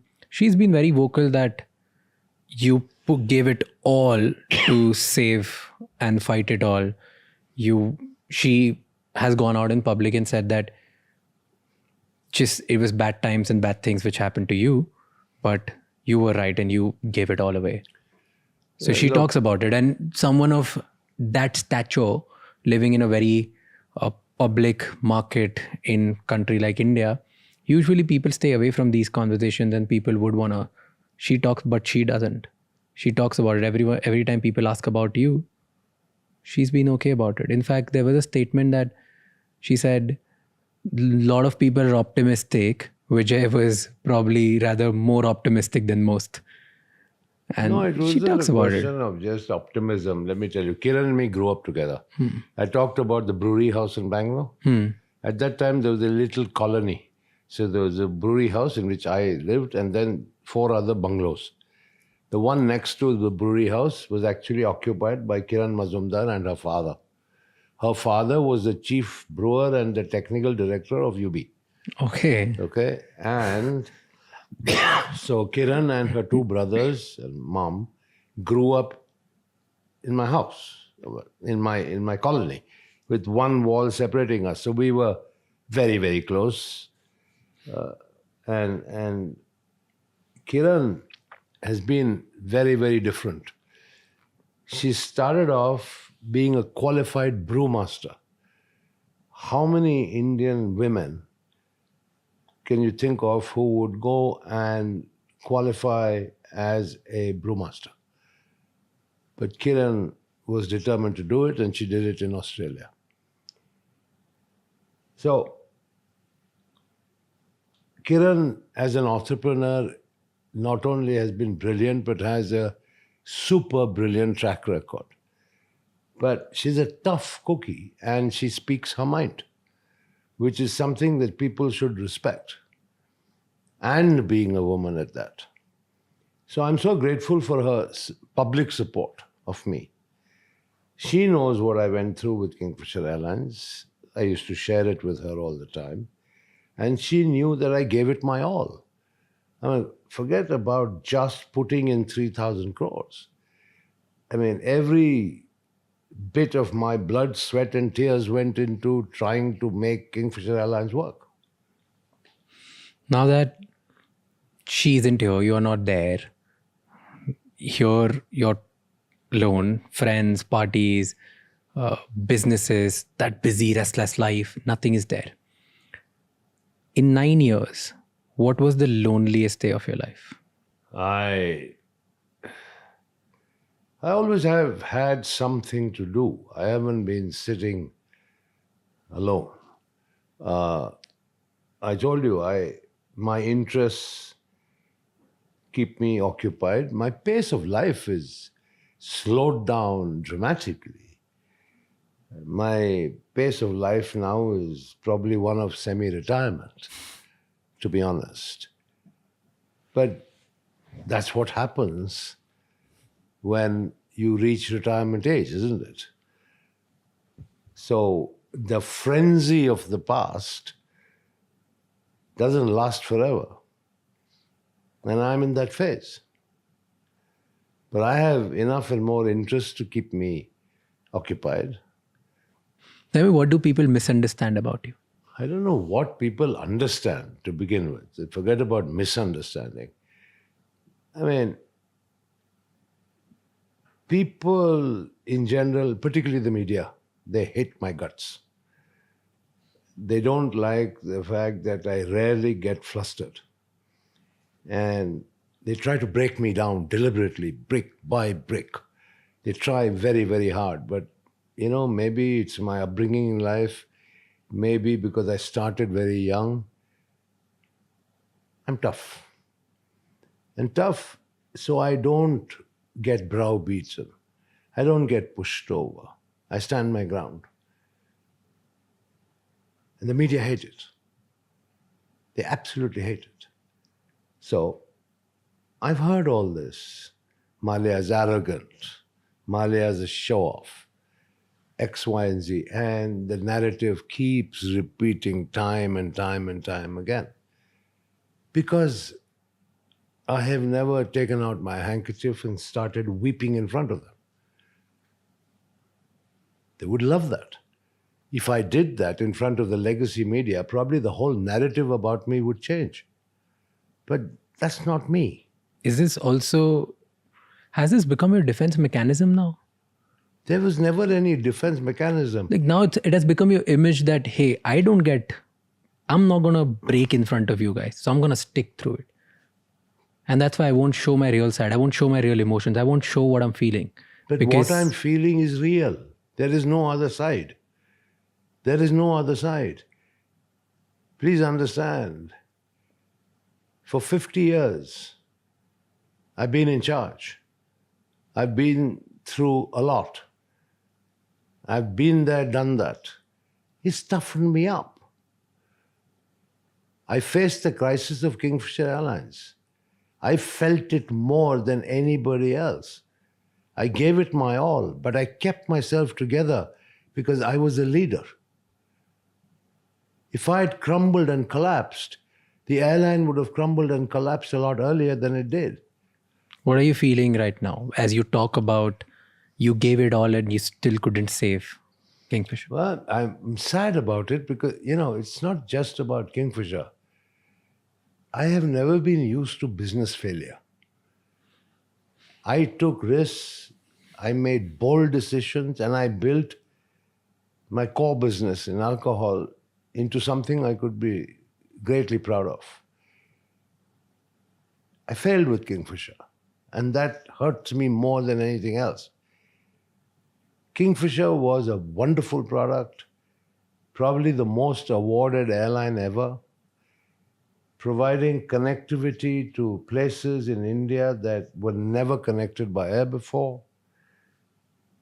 and in an environment promising growth. Today, India is the biggest single growth market for aviation in the world. Can you imagine if Kingfisher was still flying? It was just circumstances at that particular time, government policies that didn't help, and mounting losses. But I gave it my all. As I told you, quite apart from putting in 3,000 crores cash into Kingfisher Airlines. And the final straw was the refusal to let Etihad invest in Kingfisher. And that was it. I'd run out of options. Can you imagine how I felt? I felt miserable. What's your biggest fear now? My fear? Are you afraid of anything? Well, what can I be afraid of? What can I be afraid of? What do I do that would scare me? Living a semi-retired life, what can happen that's going to scare me? Extradition? Oh, yeah. Look, if you're talking about the legal issues, there are multiple legal issues, all right, which I will defend before the courts of law, both in this country as well as in India. And any legal case can go either way. You can't sit and predict the outcome. Neither can you celebrate a potential outcome, and neither can you cry about a potential outcome. That's what legal cases are all about. But are you prepared for the worst? Of course, I have to face the worst. I have no qualms or no doubts in my mind that if the worst is what is destined for me, well, that's what's destined for me, and you face it head on. What do you think is worst? What can happen the worst? Oh, what I think is very clear, what the Indian government wants, what many of the Indian media anchors want: jail clothes, jail food, in Tihar or Arthur Road or God knows which jail in India. That's it. And spend the rest of my life behind bars. That's it. Have you ever imagined yourself actually going to jail? Well, if that's what is inevitable, what option do I have? Is it inevitable? Might be. I'm not an astrologer. I'll fight my way in court. Doesn't it scare you that I lived a king-size life and now I might end up in jail? And yes. that is how I'm going to end my life, like probably. Correct. So I said earlier today, right, 0 to 0. And you're okay with it? What option do I have? Do you ever wake up and think like, shit, why me? What is happening? Because in your head, you're clear and you say that you've not done anything wrong. So do you ever feel like, why the hell me? Maybe that's my destiny. Maybe my stars are misaligned. Do you believe in it? No. I don't believe in astrology, but... Do you believe in God? In God? Very much so. I'm deeply religious. I've gone to most of the temples in India, particularly South India. I've made my modest offerings to various temples. I don't know whether you know, but The Sabrimala temple in Kerala, the entire gold roof was donated by me. Tirupati, Tirumala temple, the entire gold plating of the front of the sanctum was donated by me. I've donated Dwajasthambas in the Subramanya temple and Mokambika temple. So I definitely believe in God. So do you not then question it? No, sometimes I don't question it. I just I believe in God so much. I do so much for my religious belief, and still I'm going through all of this. Yeah, well, ultimately God will protect me. That if I have to have a rough ride in the process, maybe that was also what God wants. Do you think winning the case is important for you now? Or you're like, even if it gets stretched, I've come terms to my life, I'm aging, it's okay. Unfortunately, the word stretch doesn't work in English courts. Okay, there's nothing known as stretching a case in this country. In India, yes, sadly. That's why legal matters take so much time to resolve.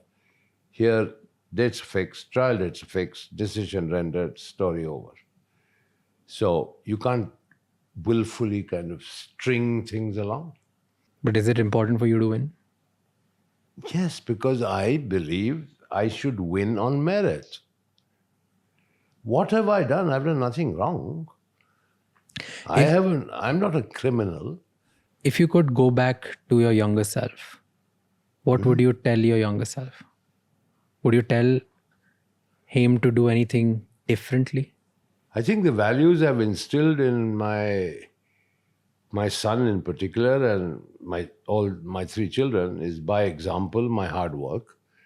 Of course, they were very young, but they've seen how hard I worked. And basically the dedication and commitment to your objectives and your responsibilities. That's it. But would you go to your younger self and tell something different? What choices would I have? If you gave me a choice on what I would choose, I might choose. But if I was... Probably never start Kingfisher Airlines, because that all cost you the trouble. Yeah, good possibility. That maybe I should have just said, I'm going to stick to my core business of alcohol and just not do anything else. Do you think any part of it you would have dealt with little in a different way? Anything about you, about the choices you've made? Yeah, maybe I made one wrong choice in listening to the finance minister, Mr. Pranab Mukherjee. When I went to him, I realized the writing was on the wall. There were very tough times. And I told him I have to downsize this airline.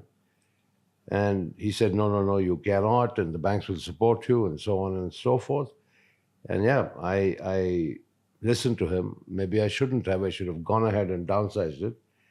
And had I downsized it, the financial burden would have been far less, and probably Kingfisher would have been flying till today. What's one thing about extreme wealth that common people don't understand? I don't know, because I've never had extreme wealth. Come ever. on. The kind of wealth you had was extreme for a large share of people around the world, not just our country. Once again, a major misconception. Just because I had the Kingfisher calendar with pretty models, just because I sponsored the Indian Derby in horse racing, just because I sponsored fashion, all of which were, to my mind, marketing tools with the singular objective of promoting my brands. And I got the tag of King of Good Times, which gave the impression that I was super rich. I didn't spend a penny from my pocket. None. But you were super rich. You still are super rich. I'm not. All my assets in India have been taken. Right? So yes, there were thousands of crores. They're all gone. Right? So what do I have left? That's India. Here, you're sitting in my house. I've explained my lifestyle. It's normal. What's super rich about it? Come on. This is super. What's super rich about it? This is super rich. Let's just agree to disagree here. All right. Because, That's come fine. on.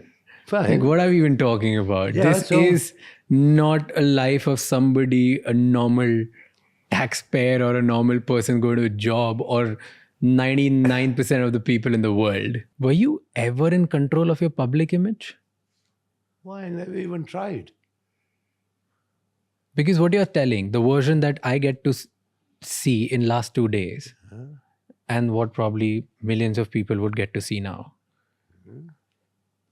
is a version that is completely different that is out there. That's why I'm doing the podcast with you. You built a personal brand which crashed down way worse than Kingfisher Airlines. Did you ever make it, or it was always just the media who did it?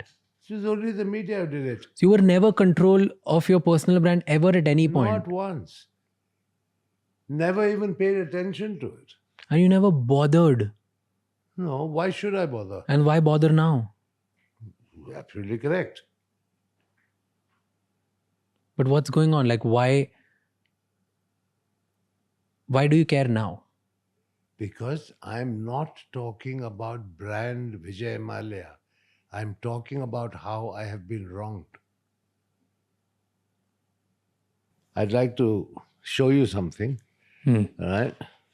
Here is the recovery certificate of the Debt Recovery Tribunal. Right. It says recovery certificate 6,203 crores, 35 lakhs, 3,879 and paisa 42 only.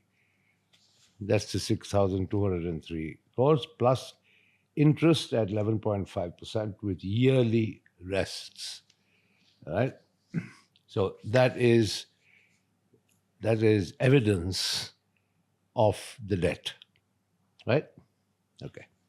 You asked me earlier, where did this 9,000 crore figure come from? This is the official Debt Recovery Tribunal, Karnataka, Bangalore's document.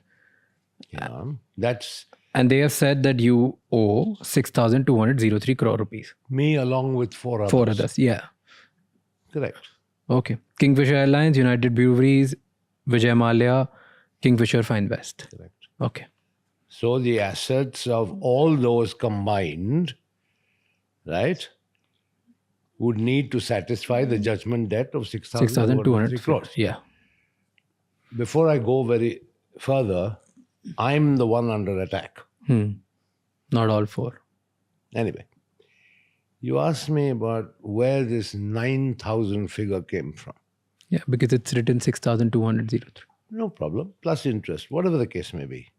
That is dated 2017, if you see the date of the document.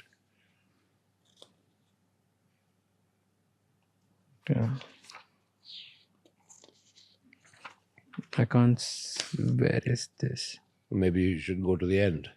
Okay. Last signing. Yeah. Date of deliveries 26 July 17. Correct. Okay? And then I'll show you another report about an interview with the Prime Minister. Okay? March 29, 2019, in which the Prime Minister has said he owed 9,000 crore, but government recovered 14,000 crore, says PM Modi on India's action against Vijay Mallya.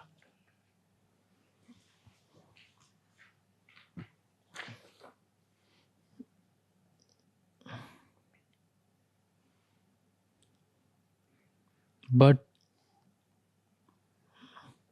So why would a PM say 9,000 crore? Where this number? I'm as perplexed as you are because the banks have not ever submitted a statement of account to me, which in itself is very strange. But the Prime Minister has said it, and it has been widely reported, all right? And it quotes the figure of 9,000 crores. Now, the Prime Minister of India is not going to make a frivolous statement. Somebody must have told him the this number. But I wonder if there was no keen governmental interest in me. It's not normal for a Prime Minister of the world's largest democracy to be talking about recovery from a guarantor called Vijay Mallya. He addressed it because your case was very public and a lot of people were questioning it. You became a public matter. You were no more a private defaulter. So I'm the only one, according to you. No, you were way too public than others. There are several other companies who have borrowed a lot more money. Seriously, a lot more money. But nobody gets mentioned. Anyway, that's fine. I'm just narrating the sequence of events. Then. But before we go there, Yeah. who are you actually fighting against? Media, government, or judiciary? I'm not in court against the media. I'm not in court against the judiciary. I can't be. I'm defending myself from those who are prosecuting me. And the prosecutor is either the government or the bank. Simple. Okay.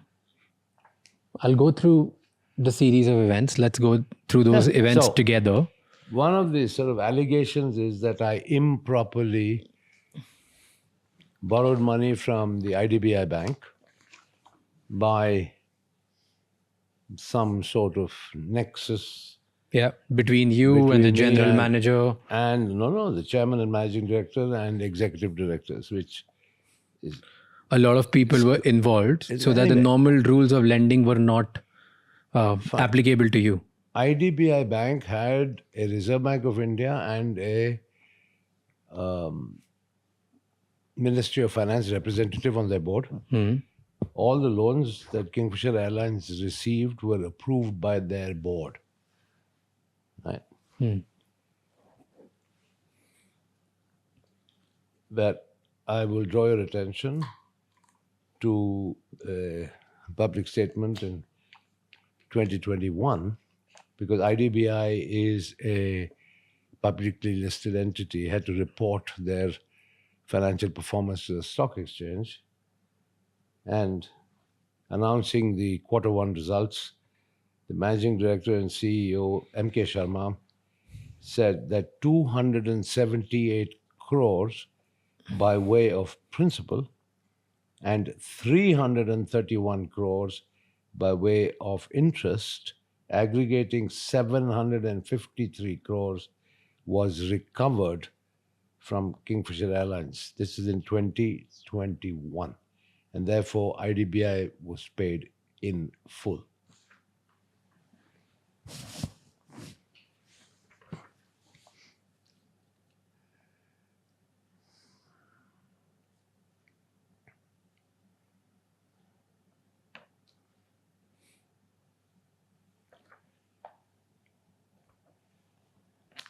Then why does CBI and ED find you guilty?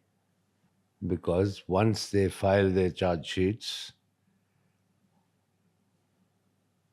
the presumption is that you are guilty until you prove yourself innocent, whereas the law requires the opposite. You are presumed innocent until they prove you guilty.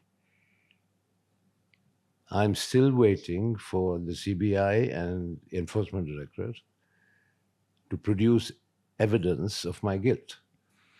But they continue to pursue me on behalf of the banks. Now, you see here, right?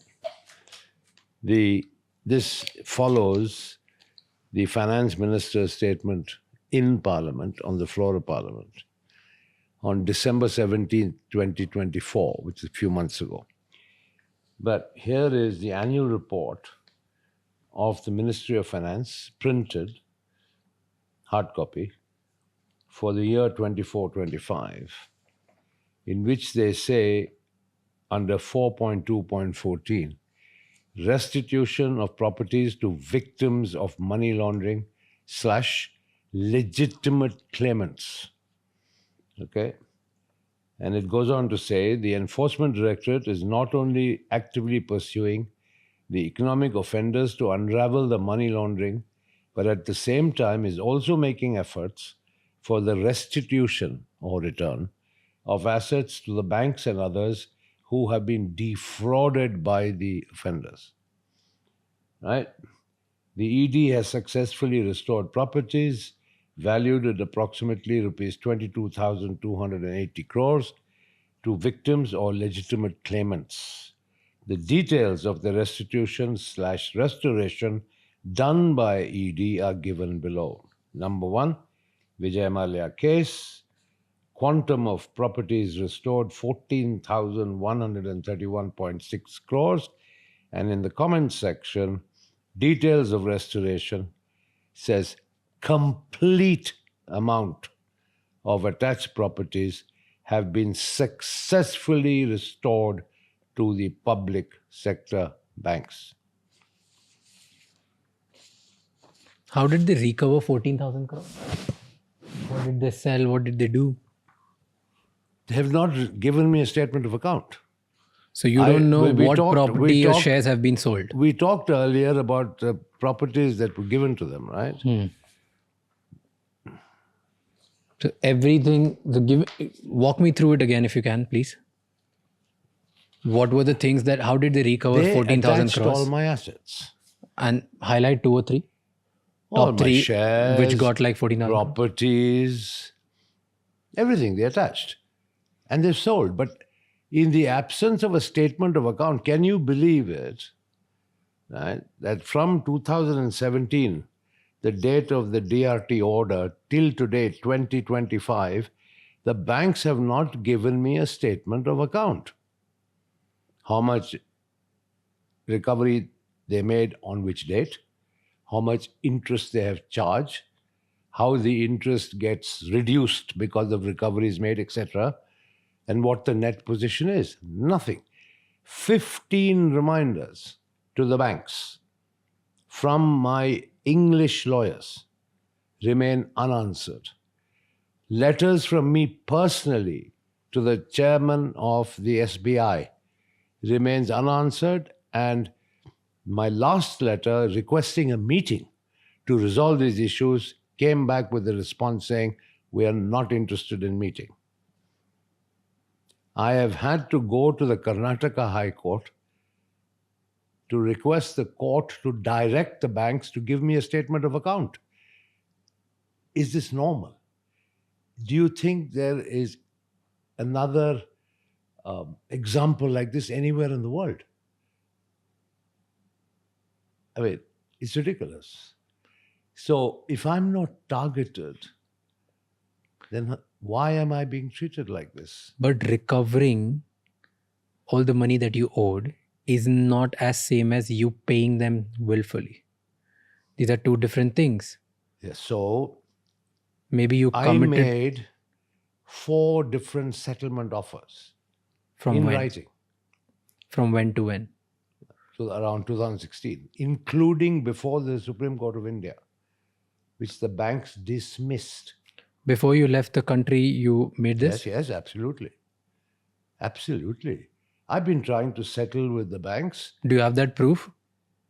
Yeah, it's public record, Supreme Court of India records. Absolutely. I would also like to remind you, I told the finance minister that I was leaving, in 2016 in March and told him that, Pudi, please facilitate a meeting with the banks to settle this loan issue. Here's something that don't add up for me. On 29th February 2016, Supreme Court announced that the plea seeking action against Vijay Mallya would be heard on March 3. And you left on March 2nd. I'm not aware of this Supreme Court directive. How is it possible? Somebody from insider must have told you something, because if a Supreme Court declares a date against you, how were you not aware?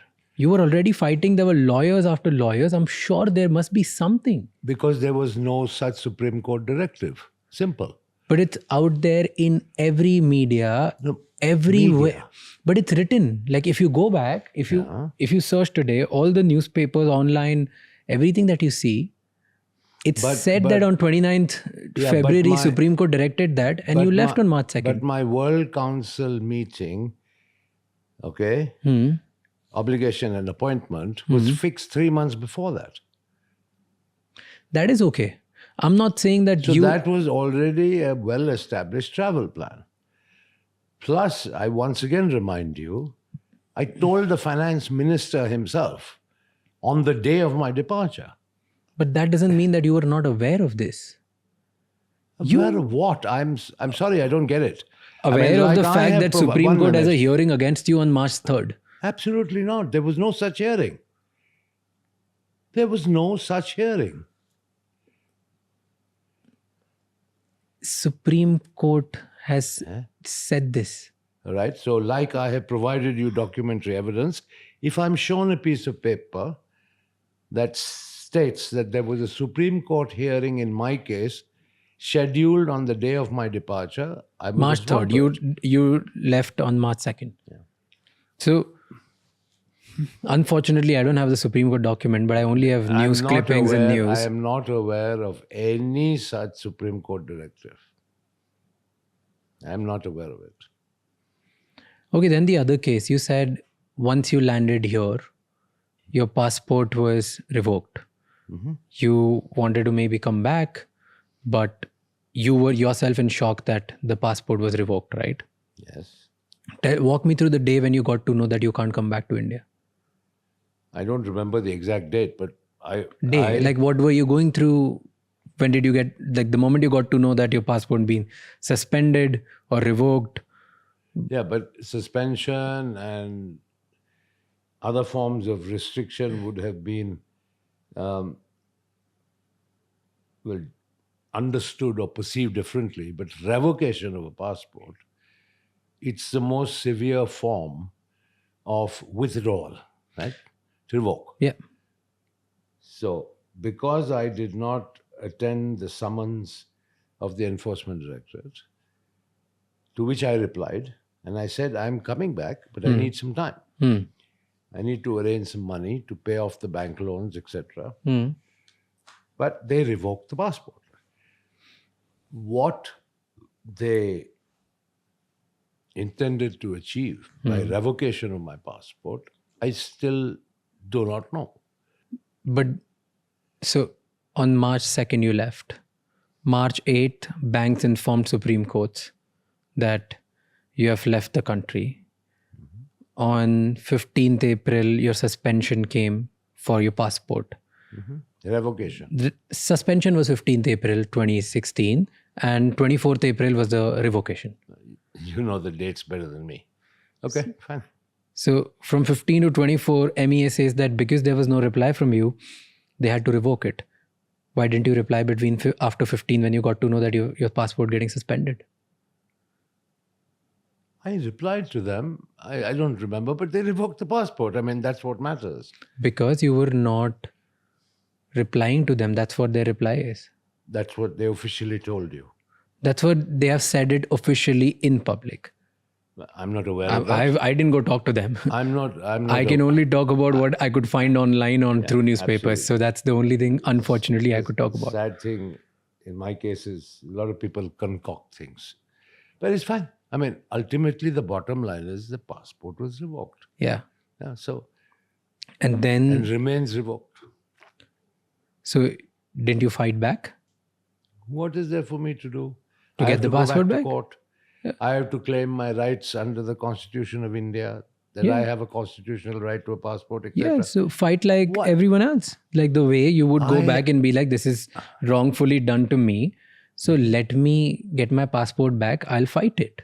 Uh, I'll come back to the country. I'll abide Raj- by the law and I'll fight in the courts. Raj, in your view, how many fronts should somebody open up?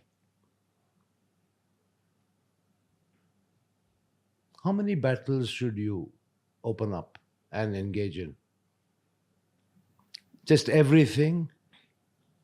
Unlimited? I have enough and more to do, right? And I want to focus my legal battles. Remember, they are not only time consuming, reading volumes of legal papers is no fun, and lawyer fees are expensive. So, one at a time. But don't you think it makes it worse for you because you didn't come back to the country? They tag you as fugitive, fraud, and all of these are tags because you choose to not come back to the country. If I have a fair assurance of a fair trial and a dignified existence in India, you may be right, but I don't. Would you be willing to return to country if you're assured fair trial? If I am assured, absolutely, I will think about it seriously. But you should also be aware that there are other people who the government of India is targeting for extradition from the UK back to India, in whose case they have got judgment from the High Court of Appeal that Indian detention conditions are violative of Article 3 of the Constitution, of the ECHR, I'm sorry, and therefore they can't be sent back. The plea was basically the prolonged detention without trial, for which we all know there are numerous examples. They just lock you up and throw away the key. That's not justice. But you were extradited as well, right? You lost the case. It's all right. I mean, I have a legal They basis. arrested you as well and then they left, they That's granted you bail, right? What happened? Normal part of extradition. Normal. That's the procedure. What happened with the extradition? I think my stay in England is fully legitimate. But you lost the case in UK High Court, right? To the Indian authorities. There is more than the particular case that you are referring to. So there are proceedings, ongoing proceedings in this country. That's one of the legal battles I'm fighting that I told you about. But if you're assured a fair trial, what do you think is that assurance? What does it look like? What guarantees would you need that you would ever think of considering? That's something for the lawyers to discuss. But if you would agree with me, the conduct and the track record of the CBI and ED in respect of other unfortunate people doesn't inspire too much confidence, does it? I mean, I can rattle off a whole bunch of names of people, right? See, let's talk about I just also your told case. you about the fact that in India, sadly, a business failure is compared or is equivalent to a fraud. But there are numerous cases of Indian businessmen who have defaulted on loan and they've still stayed in the country and have fought and they have not left the country. And that's why people don't call them chore. They look them in a bad eye because that's something which socially we are conditioned to look at in that way. But they've stayed there. That's why they've not been called fugitives or chore. Okay. And fair there are enough. cases like, there's so many cases like that. Fine, call me a fugitive for not going to India post-March I didn't run away. I flew out of India on a pre-scheduled visit, right? Fair enough. I did not return for reasons that I consider are valid. So if you want to call me a fugitive, go ahead. But where's the chore coming from? Where is the choree? Because the agencies in the country, CBI, ED, all the courts, the highest court, they all have found misrepresentation of funds and they have cases against you. And they've concluded their cases by saying that your financial transactions were not clean. There's no choree there. You took loan, your company, Kingfisher Airlines, took loan to revive the company, but then you took that money and offshored that money into different accounts around the world. That's what the case is about. If I'm not mistaken, I think CBI in 2017, they concluded around 423 crores were found. Then ED said something around 3,000 crores had some problem with money laundering. So there were these numbers. I can find exact numbers and I can quote which I found out. No problem. But why? Like EDS said 3,547 crore was laundered. In 2017, CBI alleged that 423 crore was from Kingfisher Airlines loan was siphoned off for unrelated expenses. Can you explain why that happened? Why all these agencies are against you? And multiple courts are against you. And forget this. If you're calling India and everybody is a system, it's a nexus, they all are trying to make you a fraud.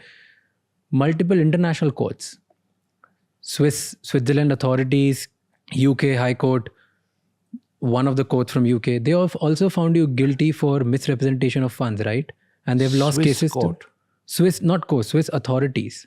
What about the Swiss authority? They've also found that there were transactions during those times, right? The Swiss authority have found nothing.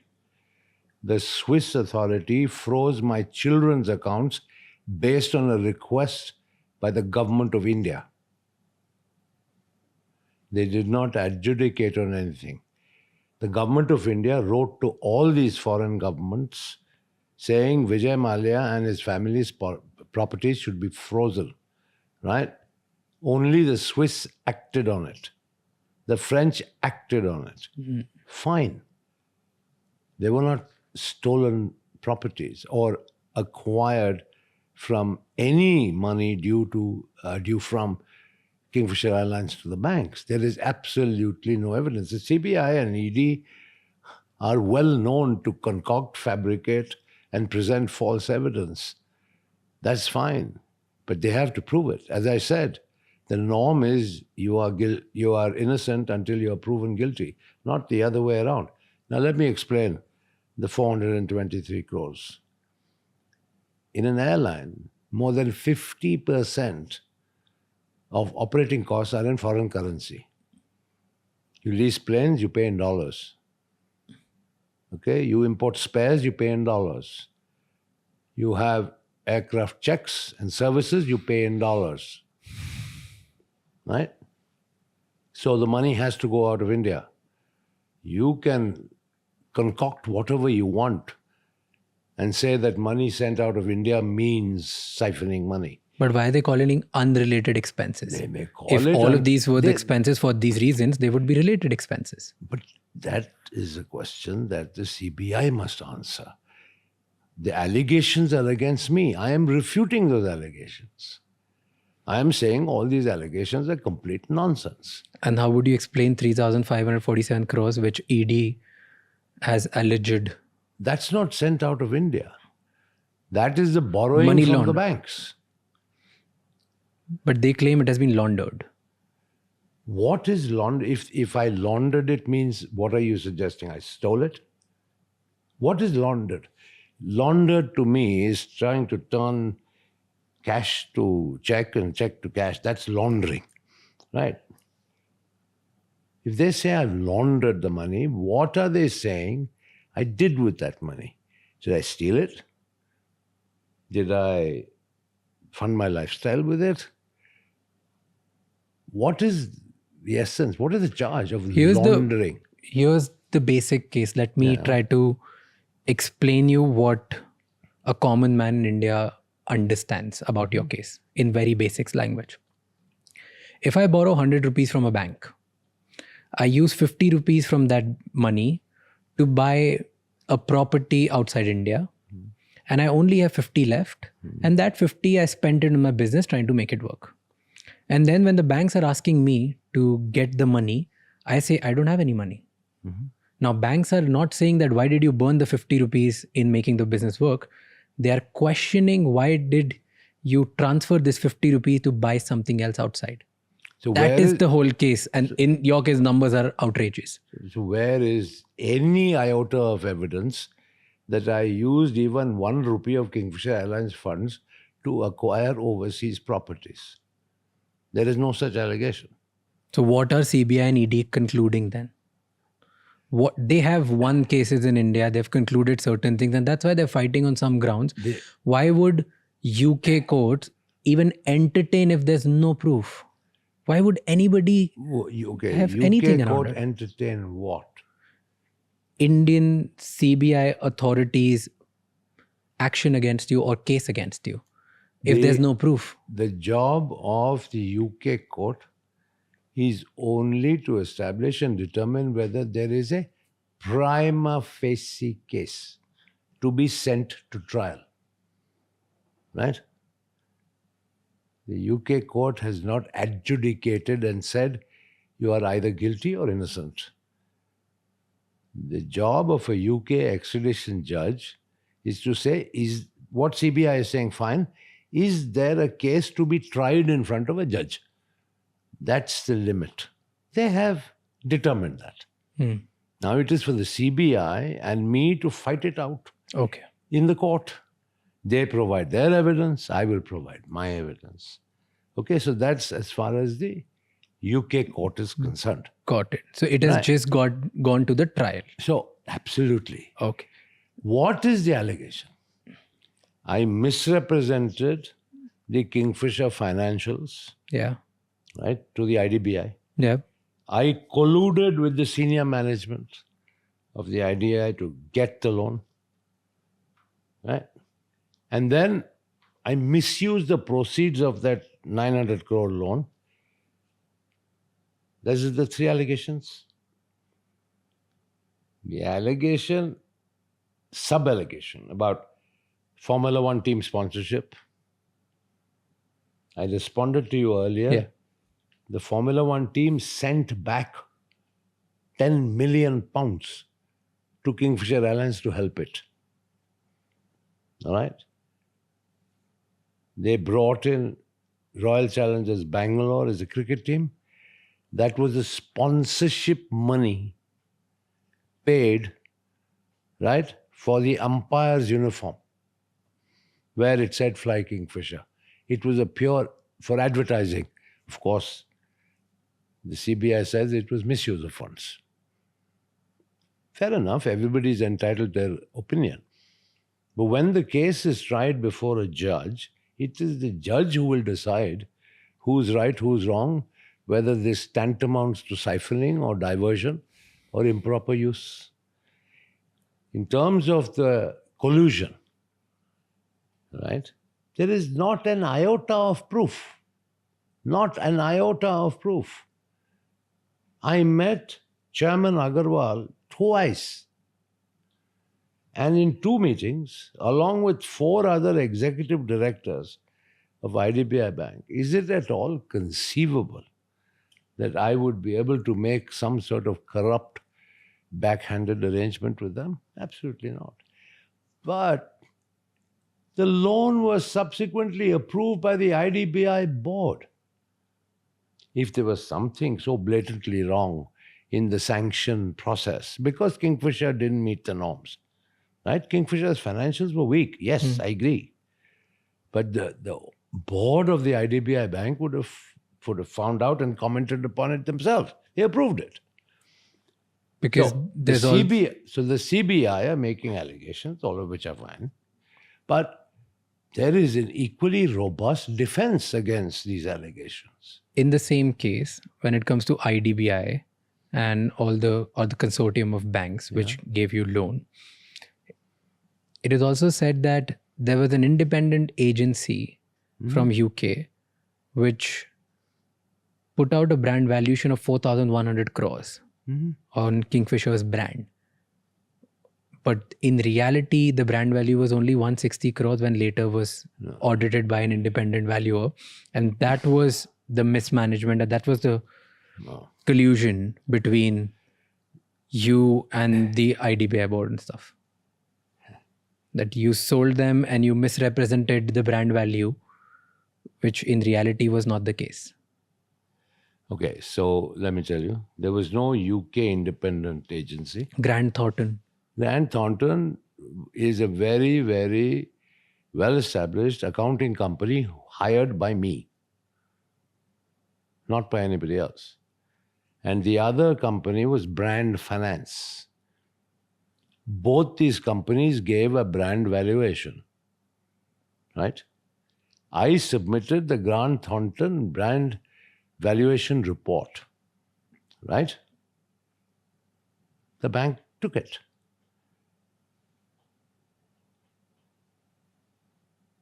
I had two recognized valuers, submitted one report, which they accepted.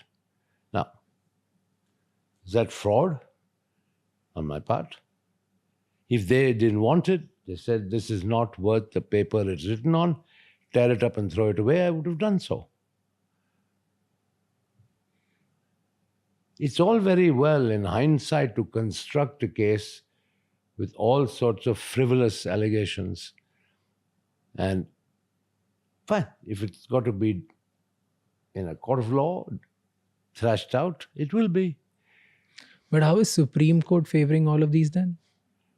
Because None of my cases in the Supreme Court. Supreme Court ordered you to disclose all your assets on Which I did. 21st April 2016, right? Which I duly did. And they also asked you to pay bank a substantial amount to show your commitment that you're ready to pay everything, because you kept saying that you were ready to pay. Right? Did you do that? I made all the disclosures under oath on behalf of myself and my entire family, including my children. Now, what's the case? Now, where is this heading? In your words, explain me. Okay, forget all of these things. We'll come back to what happened on 25th February, which recently you did, filing a petition to Karnataka court. Yeah, so let them give the statement of account. Yeah, so we will And come to that's the that. least. But in your words, in simple words, summarize me, give me a summary of series of events, what exactly happened and why are you in trouble? If I could just ask you to do it in like next 4-5 minutes. You left the country. You didn't intend to leave the country. You just left because there was a pre-scheduled meeting. Then after a month, you get to know that you've been suspended. Your passport has been suspended. 8-9 days later, it gets revoked. And since then, you're stuck here. In middle of it, you get the extradition process gets started. 2 times you get arrested, but you have been granted bail. The case gets to trial. Now CBI, ED, the government in India, everybody finds you guilty. Nobody found me guilty. I mean, that's what they're calling it, right? They're giving you names. Okay, everybody has given you a tag of, let's just not use the word guilty. The CBI trial hasn't taken place, Yeah, so so the question CBI of guilt doesn't arise. Yeah, so CBI, ED, multiple courts, the government, people of India, everybody calls you fugitive, fraud, chore, bunch of different things. Anchors, news, media, everybody calls you that, right? And you have been publicly on through your Twitter on multiple occasions, you have been saying that, hey, I want to pay the money. I really want banks to listen to me. And you've been very clear about it. There have been multiple attempts from your side. And again, authorities commenting that though there has been an attempt from your side, but the effectiveness of it needs to be questioned. The seriousness of it needs to be questioned. Right? This is what the case is. But in all in all, in summary, people call you chore, people call you fugitive, people call you fraud. Now explain me in summary, what is your side of story? We've gone through the whole thing, but I want to understand just in short brief the way I explain right now. What is the root cause for all this? Money. There is no other criminal allegation against me. It's all about money. Right? I showed you the debt recovery certificate amount, 6203 crores. I've shown you the Ministry of Finance report, 14,100 recovered. The question to be determined now is, has the money been recovered or not? Once the money has been fully recovered, including interest, right, the root cause is taken care of. No, the root cause is intention. Sorry. The root cause is intention. Root cause is not money and recovery of the money. It started like that. The root cause of your case is intention. You had the money and you still didn't pay. That is what we're fighting. That is what everybody thinks that that's why there's a problem. Answer the question, what was the share values then and what are they at the time of recovery? You'll get your answer. The share value went up tremendously. Therefore, they could recover 2.5 times the debt. Back in 2016, the values of all the securities would cover the debt recovery certificates. So there was a huge appreciation in the value of my shares held. So it's fine. The root cause and cause or loss to public, to the common man, Indian taxpayer, is the money, which has been more than recovered. Right, fine. I'm ready to face trial for intention. So, if they want to convict me for bad intention, I'll fight it. Win or lose, I'll fight it. But you have a problem with they calling you chore because you've repaid the money. Yeah, well, I'm probably the only chore who's been called chore after repaying 2.5 times. But it's okay. I mean, it's part of life. You also filed a petition in Karnataka High Court, right? What's happening there? I don't know. That petition, as I told you, was simply to direct the banks to provide a statement of account, which once again I find exceptionally strange. I mean, this is probably the only example globally where banks do not render a statement of account. But if you say that you've recovered everything and if banks provide you the statement, would you be open for an independent audit? Of course, anytime. I'm open for it now. On all your financial transactions? No problem. There's nothing to be hide. Zero. Nothing. Please, anybody can There's come nothing and to audit hide. me. Nothing. Then, if according to you the case is this clean, okay, and the authorities are questioning it, the media is questioning it, do you think you flying out of India just made your case worse? Maybe it did, but I flew out on a pre-arranged commitment with no court directive, as you seem to suggest, that I must be there. I went to Geneva for a meeting. And then, you know, the media furor that broke out, and the environment was too hot and too hostile and certainly not conducive for an immediate return.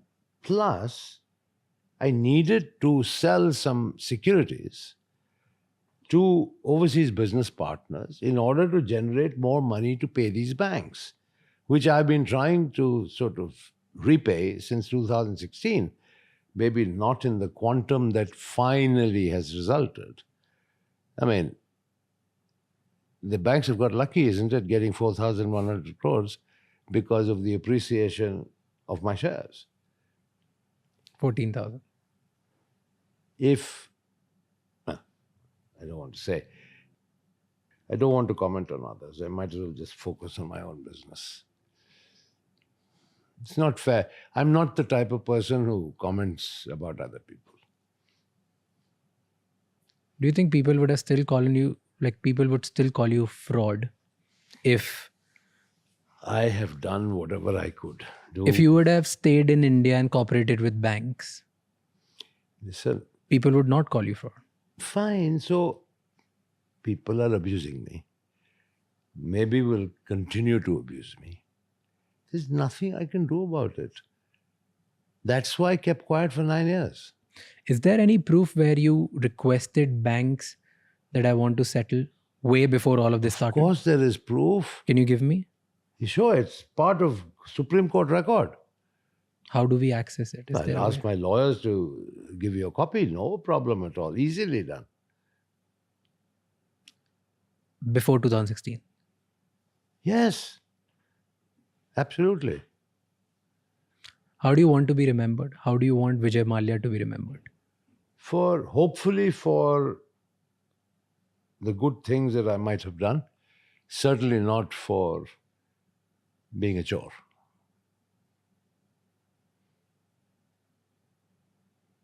Perfect. All right. Okay? Thank you for doing Chalo. this. You're welcome.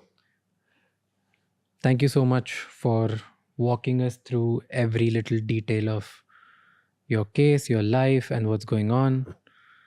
I just hope that whichever party is right wins and people see it the way you want to deliver it, and people see through every little thing which they must have fed in a bad way or wrong way. I don't know which side they will believe.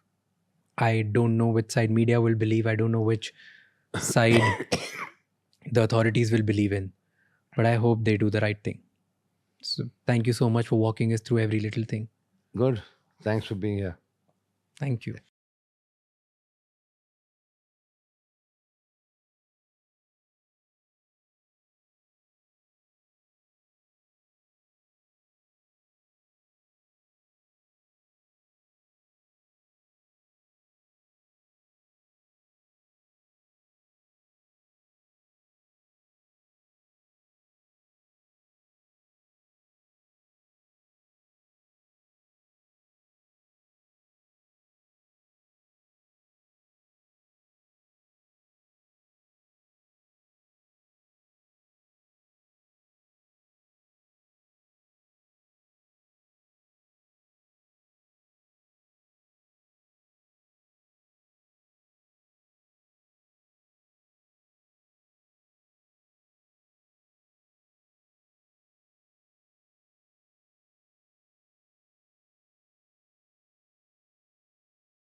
Thank you so much for watching this episode till the end. I take these kind of episodes with utmost responsibility. I'll see you the next time. Until then, keep figuring out.